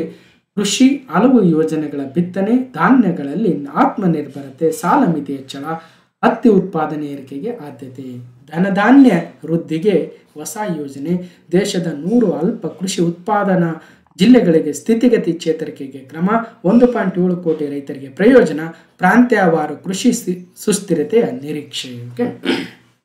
ದೇಶದಲ್ಲಿ ಅತಿ ಕಡಿಮೆ ಕೃಷಿ ಉತ್ಪಾದನೆ ಇರುವ 100 ಜಿಲ್ಲೆಗಳನ್ನು ಅಥವಾ 100 ಅಗ್ರಿ ಜಿಲ್ಲೆಗಳನ್ನು ಗುರುತಿಸಿರುವ ಕೇಂದ್ರ ಸರ್ಕಾರವು ಅಲ್ಲಿನ ಕೃಷಿ ಮೂಲಸೌಕರ್ಯ ಅಭಿವೃದ್ಧಿಗೆ ಒತ್ತು ನೀಡುವ ಮೂಲಕ ಧಾನ್ಯ ಸಮೃದ್ಧಿಗಾಗಿ PM ಧನಧಾನ್ಯ ಕೃಷಿ ಯೋಜನೆ ಎಂಬ ಹೊಸ ಯೋಜನೆಯನ್ನು ಘೋಷಣೆ ಮಾಡಿದೆ. ಈ ಹೊಸ ಯೋಜನೆಯಿಂದ 1.7 ಕೋಟಿ ರೈತರು ಪ್ರಯೋಜನವನ್ನು ಪಡೆಯಲಿದ್ದಾರೆ. ಇದರ ಉದ್ದೇಶ 5 ಗುರಿಗಳನ್ನು ಹಾಕೊಂಡಿದ್ದಾರೆ. 5 ಪ್ರಮುಖ ಅಂಶಗಳಾಗ್ತವೆ. 1, ಉತ್ಪಾದನೆ ಹೆಚ್ಚಳವಾಗುತ್ತೆ, ಅಂದರೆ enhancement of the agricultural productivity. 2ನೇ ಪ್ರಮುಖವಾಗಿರ್ತಕ್ಕಂಥ ಗುರಿ ಬೆಳೆ ವೈವಿಧ್ಯತೆಗೆ ಉತ್ತೇಜನ, ಕಟಾವು ಬಳಿಕ ಸಂಗ್ರಹ ವ್ಯವಸ್ಥೆಯ ಅಭಿವೃದ್ಧಿ, ನೀರಾವರಿ ಮೂಲಸೌಕರ್ಯಗಳ ನಿರ್ಮಾಣ ಮತ್ತು ಸುಲಭವಾಗಿ ರೈತರಿಗೆ ಸಾಲ ಸೌಲಭ್ಯ. ಹೀಗೆ 5 ಗುರಿಗಳು, 1.7 ಕೋಟಿ ರೈತರ ಅಭಿವೃದ್ಧಿ ಮತ್ತು ದೇಶದ 100 ಅಲ್ಪ ಕೃಷಿ ಉತ್ಪಾದನಾ ಜಿಲ್ಲೆಗಳ ಸ್ಥಿತಿಗತಿ ಚೇತರಿಕೆಗೆ ಕ್ರಮ. ಇಷ್ಟೆಲ್ಲ ಡೀಟೇಲ್ಸ್ ಇದೆ. ಇದರ PDF ಅನ್ನು ಕೊಡ್ತೀನಿ, ಅವಾಗ ನಿಧಾನವಾಗಿ ಎಲ್ಲವನ್ನು ಒಂದೇ ಕಡೆ ಓದ್ತಕ್ಕಂಥ ಪ್ರಯತ್ನವನ್ನು ಮಾಡಬಹುದು. ಇನ್ನು ಇದಾವೆ ಕಿಸಾನ್ ಕ್ರೆಡಿಟ್ ಕಾರ್ಡ್, ಸಾಲದ ಮಿತಿ ಹೆಚ್ಚಳ ಆಗಿದೆ, ಧಾನ್ಯಗಳಲ್ಲಿ ಆತ್ಮನಿರ್ಭರತೆಯನ್ನು ತರ್ತಾ ಇದ್ದಾರೆ, ಹೆಚ್ಚು ಇಳುವರಿಯ ಬೀಜಗಳ ಸಂಶೋಧನೆ ಆಗ್ತಾ ಇದೆ, ಬಿಹಾರದಲ್ಲಿ ಮಕಾನ ಮಂಡಳಿಯನ್ನು ಸ್ಥಾಪನೆ ಮಾಡ್ತಾ ಇದ್ದಾರೆ, ತರಕಾರಿ ಹಣ್ಣುಗಳಿಗಾಗಿ ಸಮಗ್ರ ಕಾರ್ಯಕ್ರಮವನ್ನು ತರ್ತೀವಿ ಅಂತ ಹೇಳ್ತಾ ಇದ್ದಾರೆ, 5 ವರ್ಷ ಹತ್ತಿ ಕಾರ್ಯಕ್ರಮವನ್ನು ಕೂಡ ತರ್ತೀವಿ ಅಂತ ಹೇಳ್ತಾ ಇದ್ದಾರೆ, ಮೀನುಗಾರಿಕೆಗೆ ಹೆಚ್ಚಿನ ಉತ್ತೇಜನವನ್ನು ನೀಡ್ತೀವಿ ಅಂತ ಹೇಳ್ತಾರೆ. ಇವೆಲ್ಲವೂ ಕೂಡ ಮುಂದೆ ಪ್ರಶ್ನೆಗಳಾಗಿ ಬರ್ತವೆ, ಮುಂದೆ ಹೇಳ್ತಾ ಹೋಗ್ತೇನೆ. ಇನ್ನಷ್ಟು ಪೇಪರ್ ಕಟಿಂಗ್, ಇನ್ನಷ್ಟು ಇನ್ಫೋಗ್ರಾಫಿಕ್ಸ್ ಜೊತೆಗೆ. Right. So prime minister Dhandhaanya Krishi Yojana, so developing agri programmes, agri district programmes. So 1ನೇ ಹೇಳಿಕೆ, 2ನೇದು, 3ನೇದು, 4, 5 ಇವೆಲ್ಲವನ್ನ ನೋಡ್ಕೋಬೇಕು. ಇವೇ ಮುಂದೆ ಹೇಳಿಕೆಗಳಾಗಿ ಬರ್ತವೆ. ಇವತ್ತು ಕ್ವಶನ್ ಪೇಪರ್ ಲೆವೆಲ್ ಹೆಂಗಿದೆ ಅದಕ್ಕೆ ತಕ್ಕಂತೆ ನಾವು ರೆಡಿ ಆಗಬೇಕು. ಹೌದು, prime minister Dhandhaanya Krishi Yojana, so ಎಷ್ಟು ರೈತರಿಗೆ ಅಂತ ಒಂದೇ ಹೇಳಿಕೆ ಸರಿ ಹೋಗಲ್ಲ, ಅಥವಾ ಎಷ್ಟು ಜಿಲ್ಲೆಗಳಂದ್ರೆ ಸರಿ ಹೋಗಲ್ಲ. ಇವತ್ತಿನ ಪರೀಕ್ಷೆಗಳಿಗೆ ಸಂಬಂಧಿಸಿದಂತೆ ತಿಳ್ಕೋಬೇಕಾಗುತ್ತೆ. ಇನ್ನು ಕ್ವಶನ್ ನಂಬರ್ 8, 2025-26 ಬಜೆಟ್ನಲ್ಲಿ ಗ್ರಾಮೀಣ ಅಭಿವೃದ್ಧಿ ಮತ್ತು ಸ್ಥಿತಿ ಸ್ಥಾಪಕತ್ವವನ್ನು ಬಲಪಡಿಸಲು ಯಾವ ಉಪಕ್ರಮವನ್ನು ಪ್ರಸ್ತಾಪಿಸಲಾಗಿದೆ? Which major initiative is proposed to strengthen the rural development and resilience in the budget 2025-26? ಅಂದರೆ ಈಗ ವಿಕಸಿತ ಭಾರತ ಆಗ್ಬೇಕಂದ್ರೆ ಕೆಲವೊಬ್ಬನ್ನ ಹಿಂದೆ ಬಿಟ್ಟು ಹೋದ್ರೆ ಭಾರತ ವಿಕಸಿತ ಆಗಲ್ಲ. ಅದರಲ್ಲೂ ಭಾರತ ಗ್ರಾಮಗಳ ರಾಜ್ಯ, ಹಳ್ಳಿಗಳ ರಾಜ್ಯ, ಅಥವಾ ಹಳ್ಳಿಗಳ ದೇಶ ಅಥವಾ ಗ್ರಾಮಗಳ ದೇಶ ಅಂತ ಕರಿಬೇಕು. ಸ್ಟೇಟ್ ಅಂದರೆ ಇಂಗ್ಲೀಷಲ್ಲಿ ದೇಶ ಅಂತಲೂ ಬರುತ್ತೆ. ಸೊ ಇಲ್ಲಿ ಈಗ ಹಳ್ಳಿಗಳ ದೇಶವನ್ನ ಮುನ್ನಡೆಸ್ಕೊಂಡು ಹೋಗ್ಬೇಕು. ವಿಕಸಿತ ಭಾರತ ಆಗ್ಬೇಕಂದ್ರೆ ಹಳ್ಳಿಗಳನ್ನ ರೂರಲ್ ಡೆವಲಪ್ಮೆಂಟ್ ಆಗಬೇಕು, ಅದು ರೆಸಿಲಿಯನ್ಸ್ ಆಗಬೇಕು. ಅರ್ಥ ಹೆಚ್ಚು ಕಮ್ಮಿ ಏನೋ ಆಯಿತು ಅಂದರೆ ಅದು ಅಲುಗಾಡಿರಬಾರ್ದು. ಅಂತಹ ರೆಸಿಲಿಯನ್ಸ್, ಅಂತಹ ಒಂದು ಸ್ಟೆಬಿಲಿಟಿಯನ್ನು ತಂದುಕೊಡ್ಬೇಕು ರೂರಲ್ ಸೈಡು ಅನ್ನೋ ಉದ್ದೇಶದಿಂದ ಈ ಬಜೆಟಲ್ಲಿ ಒಂದು ಕಾರ್ಯಕ್ರಮವನ್ನು ಹಮ್ಮಿಕೊಂಡಿದ್ದಾರೆ. ಆ ಕಾರ್ಯಕ್ರಮದ ಹೆಸರೇನು? ಓಕೆ, 4 ಆಪ್ಷನ್ ಕೊಟ್ಟಿದ್ದೀವಿ. Urban prosperity and resilience programme, rural prosperity and resilience programme, rural prosperity and resistance programme, rural prosperity and resilience programme. ಅಂದರೆ ಸರಿಯಾದ ಉತ್ತರ 4ನೇ ಆಪ್ಷನ್, ಗ್ರಾಮೀಣ ಅಭಿವೃದ್ಧಿ ಮತ್ತು ಸ್ಥಿತಿ ಸ್ಥಾಪಕತ್ವ ಕಾರ್ಯಕ್ರಮ, rural prosperity and resilience programme. ಅದಕ್ಕೋಸ್ಕರ building rural prosperity and resilience ಅಂತ ಹೇಳ್ತಾ ಹೋಗ್ತಾರೆ ಬಜೆಟ್ ಅಲ್ಲಿ. A comprehensive multi sectoral rural prosperity and resilience programme will be launched in partnership with the states. ರಾಜ್ಯಗಳ ಸಹಯೋಗದೊಂದಿಗೆ ಒಂದು ಮಲ್ಟಿ ಸೆಕ್ಟೋರಲ್, ಕೇವಲ ಒಂದು ಸೆಕ್ಟರ್ ಅಲ್ಲ, ಮಲ್ಟಿ ಸೆಕ್ಟೋರಲ್ ರೂರಲ್ ಪ್ರಾಸ್ಪರಿಟಿ ಅಂದರೆ ಗ್ರಾಮೀಣ ಸಮೃದ್ಧಿ ಆಗಬೇಕು ಮತ್ತು ಸ್ಥಿತಿ ಸ್ಥಾಪಕತ್ವವನ್ನು ಪಡಿಬೇಕು ಅನ್ನೋ ಉದ್ದೇಶಕ್ಕೆ ರಾಜ್ಯಗಳ ಸಹಯೋಗದೊಂದಿಗೆ ಈ ಒಂದು ಕಾರ್ಯಕ್ರಮವನ್ನು ತರ್ತಾ ಇದ್ದೀವಿ. ಇದು ಯಾವ್ದಾವುದನ್ನು ಅಡ್ರೆಸ್ ಮಾಡುತ್ತೆ?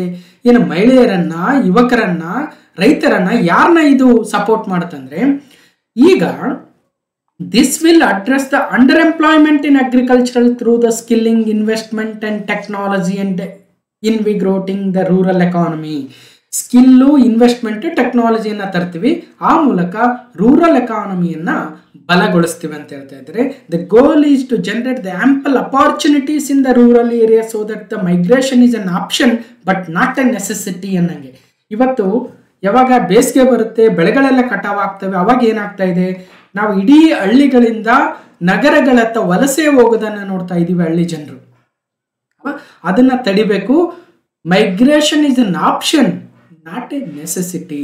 ಹಳ್ಳಿಗಳಲ್ಲೇ ಸಾಕಷ್ಟು ಉದ್ಯೋಗಗಳಿಗೆ ಅವಕಾಶಗಳನ್ನು ಕೊಟ್ಟಾಗ ಅವ್ರು ಯಾಕೆ ನಗರಗಳಿಗೆ ಹೋಗ್ತಾರೆ ಅಲ್ವಾ? ಹೋಗೋದೇ ಇಲ್ಲ. ಬೇಕಾದ್ರೆ ನೋಡಿ, ನಮಗೆ ಅಲ್ಲಿ ಸಿಗೋದಕ್ಕಿಂತಲೂ ಕಡಿಮೆ ಕೂಲಿ ಸಿಕ್ಕರೂ ಸಹಿತ ನಾವು ಇಲ್ಲೇ ಇರೋಕ್ಕೆ ರೆಡಿ ಇರ್ತೀವಿ ಹಳ್ಳಿಗಳಲ್ಲಿ. ಯಾವಾಗ ಊಟಕ್ಕೂ ಏನು ಸರಿ ಹೋಗದೆ ಇರ್ತಕ್ಕಂಥ ಕೂಲಿ ಇದ್ದಾಗ, ಕೂಲಿನೇ ಇಲ್ಲ ಅಥವಾ ಕೆಲಸಗಳೇ ಇಲ್ಲ ಅಂದಾಗ ಏನು ಮಾಡೋದು? ಅವಾಗ ಇಟ್ ಬಿಕಮ್ಸ್ ಎ ನೆಸೆಸಿಟಿ. ಅದಕ್ಕೋಸ್ಕರ the important goal of a rural prosperity and resilience programme ಪ್ರಮುಖ ಉದ್ದೇಶವೇ ಸಾಕಷ್ಟು ಉದ್ಯೋಗಗಳನ್ನು ಸೃಷ್ಟಿಸ್ತಕ್ಕಂಥದ್ದು ಹಳ್ಳಿ ಸೈಡ್ ಅಥವಾ ರೂರಲ್ ಏರಿಯಾಸ್, ಗ್ರಾಮೀಣ ಭಾಗದಲ್ಲಿ. This programme will focus on the rural women. ನೋಡಿ, ಹಳ್ಳಿ ಅಥವಾ ಗ್ರಾಮೀಣ ಮಹಿಳೆಯರು, ಯಂಗ್ ಫಾರ್ಮರ್ಸ್, ಯುವ ರೈತರು, ರೂರಲ್ ಯೂತ್, ಗ್ರಾಮೀಣ ಯುವ ಜನರು, ಮಾರ್ಜಿನಲ್ ಅಂಡ್ ಸ್ಮಾಲ್ ಫಾರ್ಮರ್ಸ್ ಅಂದರೆ ಸಣ್ಣ ರೈತರು, ಲ್ಯಾಂಡ್ಲೆಸ್ ಫ್ಯಾಮಿಲೀಸ್, ಭೂಮಿಯೇ ಇಲ್ಲದೆ ಇರತಕ್ಕಂತಹ ಕುಟುಂಬಗಳು, ಇವರೆಲ್ಲರಿಗೆ ಈ ಪ್ರೋಗ್ರಾಮು ಫೋಕಸ್ ಮಾಡುತ್ತೆ. ನೋಡಿ, ಗಮನಿಸಬೇಕಾಗಿರ್ತಕ್ಕಂಥದ್ದು, ಇದೇ ಕ್ಯಾಟಗರಿಯ ಜನರೇ ಕೆಲಸ ಇಲ್ಲದೆ ಇರತಕ್ಕಂಥ ಟೈಮಲ್ಲಿ, ಬೆಳೆ ಕಟಾವಾಗಿರ್ತಕ್ಕಂಥ ಟೈಮಲ್ಲಿ ನಗರಗಳಿಗೆ ವಲಸೆ ಹೋಗ್ತಕ್ಕಂಥವ್ರು. ದೊಡ್ಡ ದೊಡ್ಡ ರೈತರು ಹೋಗಲ್ಲ, ಗಮನಿಸಬೇಕು. ಅಥವಾ ಸಿರಿವಂತ ರೈತರು ಹೋಗಲ್ಲ, ಗಮನಿಸಬೇಕು. ಅಥವಾ ನಗರ ಯುವ ಜನಾಂಗ ಹೋಗಲ್ಲ, ಗ್ರಾಮೀಣ ಯುವ ಜನಾಂಗ ಹೋಗುತ್ತೆ. Global and domestic best practices will be incorporated and appropriate technical and financial assistance will be sought from the multilateral development programs, development banks. ಮತ್ತು ಅದಕ್ಕೋಸ್ಕರ ಮೊದಲನೇ ಹಂತದಲ್ಲಿ 100 developing agri districts will be covered. ಮೊದಲ ಹಂತದಲ್ಲಿ 100 ಡೆವಲಪಿಂಗ್ ಅಗ್ರಿ ಡಿಸ್ಟ್ರಿಕ್ಟ್ಗಳನ್ನು ನಾವು cover ಮಾಡಿ, ಆ 100 agri ಜಿಲ್ಲೆಗಳಲ್ಲಿ, ಕೃಷಿ ಜಿಲ್ಲೆಗಳಲ್ಲಿ ಬರುವ ಗ್ರಾಮೀಣ ಮಹಿಳೆಯರು, ಯುವ ರೈತರು, ಗ್ರಾಮೀಣ ಯುವಕರು ಮತ್ತು ಸಣ್ಣ ಮಧ್ಯಮ ರೈತರು ಮತ್ತು ಲ್ಯಾಂಡ್ಲೆಸ್ ಫ್ಯಾಮಿಲಿಗಳನ್ನು ಸಪೋರ್ಟ್ ಮಾಡ್ತೀವಿ ಅಂತ ಬಜೆಟಲ್ಲಿ ತರ್ತಾ ಇದ್ದಾರೆ. ರೂರಲ್ ಪ್ರಾಸ್ಪರಿಟಿ ಆ್ಯಂಡ್ ರೆಸಿಲಿಯನ್ಸ್ ಪ್ರೋಗ್ರಾಮನ್ನು ಗಮನಿಸಬೇಕು. ಅದರಲ್ಲಿ ಹೇಳಿರ್ತಕ್ಕಂಥ ವಿವಿಧ ಅಂಶಗಳನ್ನು ನೋಟ್ ಮಾಡ್ಕೋಬೇಕಾಗುತ್ತೆ. ಯಾರ್ಯಾರನ್ನ ಕವರ್ ಮಾಡುತ್ತೆ, ಈ ಮೊದಲನೇ ಹಂತದಲ್ಲಿ ಎಷ್ಟು ಜಿಲ್ಲೆಗಳನ್ನು, 100 ಡೆವಲಪಿಂಗ್ ಅಗ್ರಿ ಡಿಸ್ಟ್ರಿಕ್ಟ್ಸನ್ನು, ಮತ್ತು ಈ ಕೆಟಗರಿ ಓದಿದೀವಲ್ವ, ಯಾರ್ಯಾರು ಯಂಗ್ ಫಾರ್ಮರ್ಸ್, ರೂರಲ್ ಯೂತ್, ಅದನ್ನೆಲ್ಲ ನೀವು ಪಾಯಿಂಟ್ ವೈಸ್ ನೋಟ್ ಮಾಡ್ಕೋಬೇಕಾಗುತ್ತೆ. Question number 9. ಕೇಂದ್ರ ಬಜೆಟ್ 2025-26 ಪ್ರಕಾರ ದ್ವಿದಳ ಧಾನ್ಯಗಳಲ್ಲಿ ಆತ್ಮನಿರ್ಭರತೆಗೆ ಸಂಬಂಧಿಸಿದಂತೆ ಈ ಕೆಳಗಿನ ಎಷ್ಟು ಹೇಳಿಕೆಗಳು ಸರಿಯಾಗಿದ್ದಾವೆ? As per the union budget 2025-26, how many of the following statements are correct regarding the Atmanirbharta in pulses? Aatmanirbharta in pulses ಅಂತಕ್ಕಂಥ ಒಂದು ಕಾರ್ಯಕ್ರಮ ಏನಿದೆ, ಆ ಕಾರ್ಯಕ್ರಮದ ಕುರಿತಂತೆ ಕೆಳಗಿನ ಹೇಳಿಕೆಗಳನ್ನು ಗಮನಿಸಿ. 1, 2, 3. ಆ 3 ಹೇಳಿಕೆಗಳಲ್ಲಿ 1 ಮತ್ತು 2 ಮಾತ್ರ ಸರಿ, 2 ಮತ್ತು 3 ಮಾತ್ರ ಸರಿ, ಇಲ್ಲ 1 ಮತ್ತು 3 ಮಾತ್ರ ಸರಿ, ಇಲ್ಲ ಎಲ್ಲವೂ ಸರಿನಾ? ಹೇಳಿಕೆಗಳನ್ನ ಫಸ್ಟ್, ಯಾಕಂದ್ರೆ ಎಕ್ಸಾಮಲ್ಲಿ ಈ ರೀತಿಯಾಗಿ ಪ್ರಶ್ನೆಗಳು ಬರ್ತಾ ಇದ್ದಾವೆ, ಅದಕ್ಕೆ ತಕ್ಕಂತೆ ನಾವು ಸಿದ್ಧಗೊಳ್ಳಬೇಕು. ಆಸ್ ಎ ಟೀಚರ್ ನಿಮ್ಮನ್ನ ನಾನು ಸಿದ್ಧತೆಗೆ ರೆಡಿ ಮಾಡಬೇಕು. ಅದಕ್ಕೋಸ್ಕರ the government is implementing the national mission for edible oil seed for achieving the Atmanirbharta in edible soils. ಅಂದ್ರೆ ಖಾದ್ಯ ತೈಲಗಳಲ್ಲಿ ಆತ್ಮನಿರ್ಭರತೆಯನ್ನು ಸಾಧಿಸಲು ಸರ್ಕಾರವು ರಾಷ್ಟ್ರೀಯ ಖಾದ್ಯ ಎಣ್ಣೆಕಾಳು ಅಭಿಯಾನವನ್ನ ಜಾರಿಗೆ ತರ್ತಾ ಇದೆ. National mission for edible oil seed ಮೊದಲನೇ ಹೇಳಿಕೆ. ಎರಡನೇ ಹೇಳಿಕೆ, the government will now launch 6-year mission for atmanirbharta in pulses with a special focus on tur, urad and masoor. ಈ ಮೂರು ಧಾನ್ಯಗಳು ಬೇಳೆ, ತೊಗರಿ ಬೇಳೆ, ಉದ್ದಿನ ಬೇಳೆಕಾಳು ಮತ್ತು ಮಸೂರು ಬೇಳೆಗಳ ಮೇಲೆ ವಿಶೇಷ ಗಮನವನ್ನು ಕೇಂದ್ರೀಕರಿಸಿ 6 ವರ್ಷಗಳ ದ್ವಿದಳ ಧಾನ್ಯಗಳಲ್ಲಿ ನಿರ್ಭರತೆಗಾಗಿ ಮಿಷನ್ ಅನ್ನು ಪ್ರಾರಂಭಿಸಲಿದೆ. ಎರಡನೇ ಹೇಳಿಕೆ. ಮೂರನೇ ಹೇಳಿಕೆ, ಸೆಂಟ್ರಲ್ ಏಜೆನ್ಸೀಸ್ ಆಗಿರ್ತಕ್ಕಂಥ ನಾಫೆಡ್ ಮತ್ತು NCCF will be ready to procure these 3 pulses. ಕೇಂದ್ರ ಏಜೆನ್ಸಿಗಳು ನಾಫೆಡ್ ಮತ್ತು NCCF ಬಗ್ಗೆ ಹಿಂದೆ ಅಲ್ಲೆಲ್ಲಿ ಮಾತಾಡಿದ್ವಿ. ಈ 3 ಬೇಳೆಕಾಳುಗಳನ್ನು ಎಷ್ಟರ ಬೆಳೆಯಿರಿ ನಾವು ಖರೀದಿಸಲು ಸಿದ್ಧವಾಗಿರ್ತೀವಿ ಅಂತ ಹೇಳಿದರೆ ಎಲ್ಲ 3 ಹೇಳಿಕೆಗಳು ಕೂಡ ಸರಿಯಾಗಿದ್ದಾವೆ. Regarding the Atmanirbharta in pulses, ದ್ವಿದಳ ಧಾನ್ಯಗಳಲ್ಲಿ ಆತ್ಮನಿರ್ಭರತೆ ಅಂತಕ್ಕಂಥ ಕಾರ್ಯಕ್ರಮದ ಅಂಗವಾಗಿ 3 ಹೇಳಿಕೆಗಳು ಕೂಡ ಸರಿಯಾಗಿದ್ದಾವೆ. ಸೊ ಧಾನ್ಯ ವೃದ್ಧಿಗೆ ಹೊಸ ಯೋಜನೆ ಅನ್ನೋಲ್ಲಿ ನೋಡಿ, ಬೇಳೆಕಾಳುಗಳಲ್ಲಿ ಆತ್ಮನಿರ್ಭರತೆ, ತೊಗರಿ, ಉದ್ದು, ಮಸೂರು ಬೇಳೆ. ಯಾವ 3 ಬೇಳೆ? ತೊಗರಿ ಬೇಳೆ, ಉದ್ದಿನ ಬೇಳೆ, ಮಸೂರು ಬೇಳೆ. ಈ ಮಸೂರು ಬೇಳೆ ಅಲ್ಲ, ಮಸೂರ್ ಅನ್ನುವ ಬೇಳೆ. ಹೀಗೆ ಈ 3 ಬೇಳೆಕಾಳುಗಳಲ್ಲಿ ನಿರ್ಭರತೆ ಸಾಧಿಸಲು 6 ವರ್ಷಗಳ ದೂರದೃಷ್ಟಿಯ ಯೋಜನೆ mission for atmanirbharta in pulses ಘೋಷಣೆ ಮಾಡಲಾಗಿದೆ. ವಿದೇಶಗಳಲ್ಲಿ ಬೇಳೆ ಮತ್ತು ಕಾಳುಗಳ ರಫ್ತು ಪ್ರಮಾಣ ನಿಯಂತ್ರಿಸಿ ಆತ್ಮನಿರ್ಭರತೆ ಸಾಧಿಸುವ ಮೂಲಕ ಗಗನಕ್ಕೇರಿರುವ ದರಗಳ ಇಳಿಕೆಗೆ ಹೊಸ ಯೋಜನೆ ಬುನಾದಿ ಹಾಕಲಿದೆ. ಇವತ್ತು ತೊಗರಿ ಬೇಳೆ 200 ರೂಪಾಯಿ ಆಗಿದೆ, ಉದ್ದಿನ ಬೇಳೆ ನನಗೆ ಐಡಿಯಾ ಇಲ್ಲ, ಮಸೂರು ಬೇಳೆ ನನಗೆ ಐಡಿಯಾ ಇಲ್ಲ. ಸೊ ಹೀಗೆ ಈ 3 ಬೇಳೆಕಾಳುಗಳಲ್ಲಿ ಆತ್ಮನಿರ್ಭರತೆಯನ್ನು ಸಾಧಿಸಬೇಕು. ಆ ಮೂಲಕ ವಿದೇಶಗಳಿಂದ ನಮ್ಮ ದೇಶಕ್ಕೆ ಆಮದೇನಾಗ್ತಾ ಇದೆ ಆ ಆಮದನ್ನು ಕಡಿಮೆ ಮಾಡಿ ಆತ್ಮನಿರ್ಭರತೆಯನ್ನು ಸಾಧಿಸುವ ಮೂಲಕ ಬೆಳೆಗಳ ಉತ್ಪಾದನೆಯನ್ನು ಹೆಚ್ಚುಗೊಳಿಸಿ ಮತ್ತು ಅವುಗಳ ಬೆಲೆಯಲ್ಲಿ ಕಡಿಮೆ ಮಾಡ್ತಕ್ಕಂಥ ಉದ್ದೇಶವನ್ನು ಇಟ್ಕೊಂಡು ಈಗ mission for atmanirbharta in pulses ಎನ್ನುವ ಯೋಜನೆಯನ್ನ ಘೋಷಣೆ ಮಾಡಲಾಗಿದೆ. ಈ ಯೋಜನೆಯಡಿ ಇಲ್ಲಿ ಸಂಗ್ರಹಿಸಲಾಗುವ ಬೇಳೆ ಮತ್ತು ಕಾಳುಗಳನ್ನು ಸದ್ಯ ಭಾರತಕ್ಕೆ ಮಾರಾಟ ಮಾಡಲಾಗ್ತಾ ಇರತಕ್ಕಂತಹ ನಾಫೆಡ್ ಮತ್ತು NCCF ಸಂಸ್ಥೆಗಳ ಮೂಲಕ ನೇರವಾಗಿ ಸಾರ್ವಜನಿಕರಿಗೆ ತಲುಪಿಸಲಾಗುವುದು. Mission for atmanirbharta in pulses. ಯಾವ 3 ಪಲ್ಸಸ್ ನೆನ್ಪಿಡಬೇಕು, ಎಷ್ಟು ವರ್ಷಗಳಲ್ಲಿ ಅಂತ ನೆನ್ಪಿಡಬೇಕು. ಓಕೆ, ಮತ್ತು ಯಾವ ಸೆಂಟ್ರಲ್ ಏಜೆನ್ಸೀಸ್ ನಾಫೆಡ್ ಮತ್ತು NCCF ಗಳ ಮೂಲಕ ಇವುಗಳನ್ನು ಪ್ರಕ್ಯೂರ್ ಮಾಡಲಾಗುತ್ತೆ. ನೀವು 100 ಚೀಲ ಬೆಳಿತೀರಾ, ಪ್ರಕ್ಯೂರ್ ಮಾಡ್ತೀವಿ using the NAFED, national agricultural cooperative marketing federation of India limited NAFED ಮತ್ತು NCCF national cooperative consumers federation of India limited.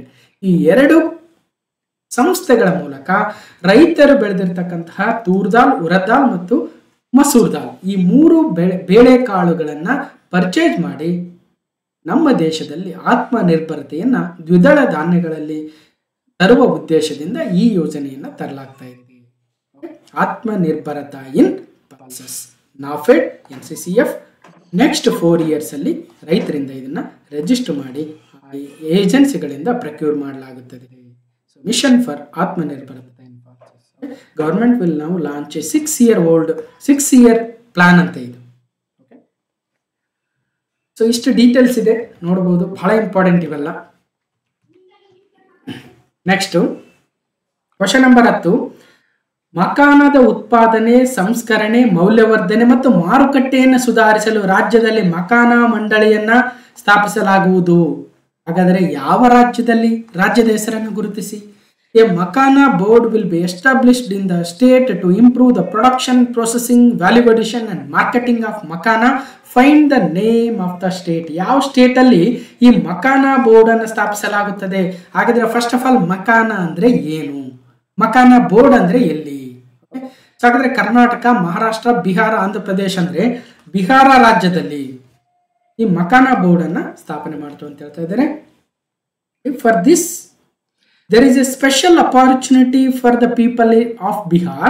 A Makana board will be established in the state to improve the production, processing, value addition and marketing of Makana. The people engaged in these activities will be organized into farmer producer organizations. The board will provide a hand-holding and training support to the Makana farmers, will also work to ensure they receive the benefits of the relevant government schemes ಅಂತ ಹೇಳ್ತಾರೆ. ಹಾಗಾದರೆ ಮಕಾನ board ಅಂದ್ರೇನು, ಮಕಾನ ಅಂದ್ರೇನು ಕೇಳೇ ಇಲ್ವಲ್ಲ sir ಅಂತ ಅನಿಸ್ಬೋದು. ಬಿಹಾರದಲ್ಲಿ ಮಕಾನ ಮಂಡಳಿ, ಮಕಾನ ಅಥವಾ ಕಮಲದ ಬೀಜ ಅಂತ ಕರಿತೀವಿ. ಈ ಮಕಾನದ ಉತ್ಪಾದನೆ, ಸಂಸ್ಕರಣೆ ಮತ್ತು ಮಾರಾಟಕ್ಕಾಗಿ ಬಿಹಾರದಲ್ಲಿ ಮಕಾನ ಮಂಡಳಿ ಸ್ಥಾಪಿಸಲಾಗುವುದು. Establishment of the makhana board. ಹಾಗಾದರೆ ಮಕಾನ ಅಂದ್ರೇನು? ಸೊ ಈ ರೀತಿ ಕಮಲದ ಬೀಜಗಳನ್ನು ಏನೋ ಉರಿದಿರ್ತಾರಂತೆ. ಸೊ ಇಲ್ಲಿ ಒಂದು ಇಮೇಜ್ ತೋರಿಸ್ತೀನಿ ನೋಡಿ, ಈ ಥರ ಇಮೇಜ್ ಇದೆ. ಸೊ ಕಮಲದ ಬೀಜಗಳು ಅಂತ ಕರಿತೀವಿ ಅಥವಾ ಮಕಾನ ಪ್ಲಾಂಟ್ ಆಗುತ್ತೆ. ಇದರ ಹೆಸರು ಯೂರಿಯಲ್ ಫೆರಾಕ್ಸ್ ಅಂತೆ. ಇದನ್ನು ಕಾಮನ್ ಆಗುತ್ತೆ, ಸಾಮಾನ್ಯವಾಗಿ ನಾವು ವಾಟರ್ ಲಿಲ್ಲಿ ಅಥವಾ ಮಕಾನ ಅಥವಾ ಗಾರ್ಗನ್ ಪ್ಲಾಂಟ್ ಅಂತ ಕರಿತೀವಿ.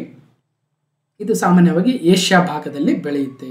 ಓಕೆ, ಇವುಗಳನ್ನು ಫಾಕ್ಸ್ ಸೀಡ್ ಅಂತ ಕೂಡ ಕರೀತಾರೆ. ಈ ಮಕಾನ ಎಂದು ಕರೆಯಲ್ಪಡುವ ಖಾದ್ಯ ಬೀಜಗಳನ್ನು ಒಣಗಿಸಲಾಗುತ್ತದೆ, ಅದನ್ನು ಖಾದ್ಯ ಬೀಜವಾಗಿ ತಿನ್ನಲಾಗುತ್ತದೆ. ಓಕೆ, ಸೊ ಇದು ಹೆಚ್ಚಾಗಿ ಸದ್ಯಕ್ಕೆ ಇದನ್ನು ಭಾರತ, ಚೀನಾ, ಜಪಾನ್ನಲ್ಲಿ ತಗ್ಗು ಪ್ರದೇಶದ ಕೊಳಗಳಲ್ಲಿ ಬೆಳೆಸಲಾಗುತ್ತದೆ. ಅಂದರೆ ಸೊ ನೋಡ್ಬೋದು ಒಂಥರ ಏನು ಕಮಲ ಬೆಳೆಯುತ್ತಲೋ ಅದೇ ರೀತಿ. ಸೊ ಭಾರತದ ಬಿಹಾರ ರಾಜ್ಯವು ಪ್ರಪಂಚದ 90% ಈ ಮಕಾನ ಬೀಜಗಳನ್ನು ಉತ್ಪಾದನೆ ಮಾಡುತ್ತದೆ ಬಿಹಾರ. ಅದಕ್ಕೋಸ್ಕರ ಬಿಹಾರದಲ್ಲಿರ್ತಕ್ಕಂತಹ ರೈತರನ್ನ ಒಟ್ಟುಗೂಡಿಸಿ ರೈತ ಉತ್ಪಾದಕ ಕೇಂದ್ರಗಳನ್ನಾಗಿ ಮಾಡಿ ಆ ರೈತರು ಬೆಳೆಯುವ ಈ ಮಕಾನ ಬೀಜಗಳಿಗೆ ಒಂದು ಬೋರ್ಡನ್ನು ಮಾಡಿ, ಒಂದು ಮಂಡಳಿಯನ್ನು ರಚನೆ ಮಾಡಿ, ಈ ಮಕಾನ ಬೆಳೆಯುವ ರೈತರಿಗೆ ಬೇಕಾಗಿರ್ತಕ್ಕಂತಹ ಉತ್ತೇಜನವನ್ನು ನೀಡ್ತಕ್ಕಂಥದ್ದು. ಒಂದು, ಅವರ ಪ್ರೊಡಕ್ಷನ್ಗೆ ಹೆಲ್ಪ್ ಮಾಡಬೇಕು, ಅದನ್ನು ಪ್ರೋಸೆಸ್ ಮಾಡಿ ಪ್ಯಾಕ್ ಮಾಡಿ ಅದನ್ನು ಮಾರ್ಕೆಟ್ ಮಾಡೋದಕ್ಕೆ ಏನು ಸಹಕಾರ ಬೇಕೋ ಆ ಎಲ್ಲ ಸಹಕಾರವನ್ನು ಮಕಾನ ಬೋರ್ಡ್ ಅಥವಾ ಮಕಾನ ಮಂಡಳಿಯಿಂದ ನೀಡ್ತೀವಿ ಅಂತ ಹೇಳ್ತಾ ಇದ್ದಾರೆ. ಹಾಗಾಗಿ ಕೃಷಿಗೆ ಹಲವು ಯೋಜನೆಗಳನ್ನು ತರ್ತಾ ಇದ್ದಾರೆ.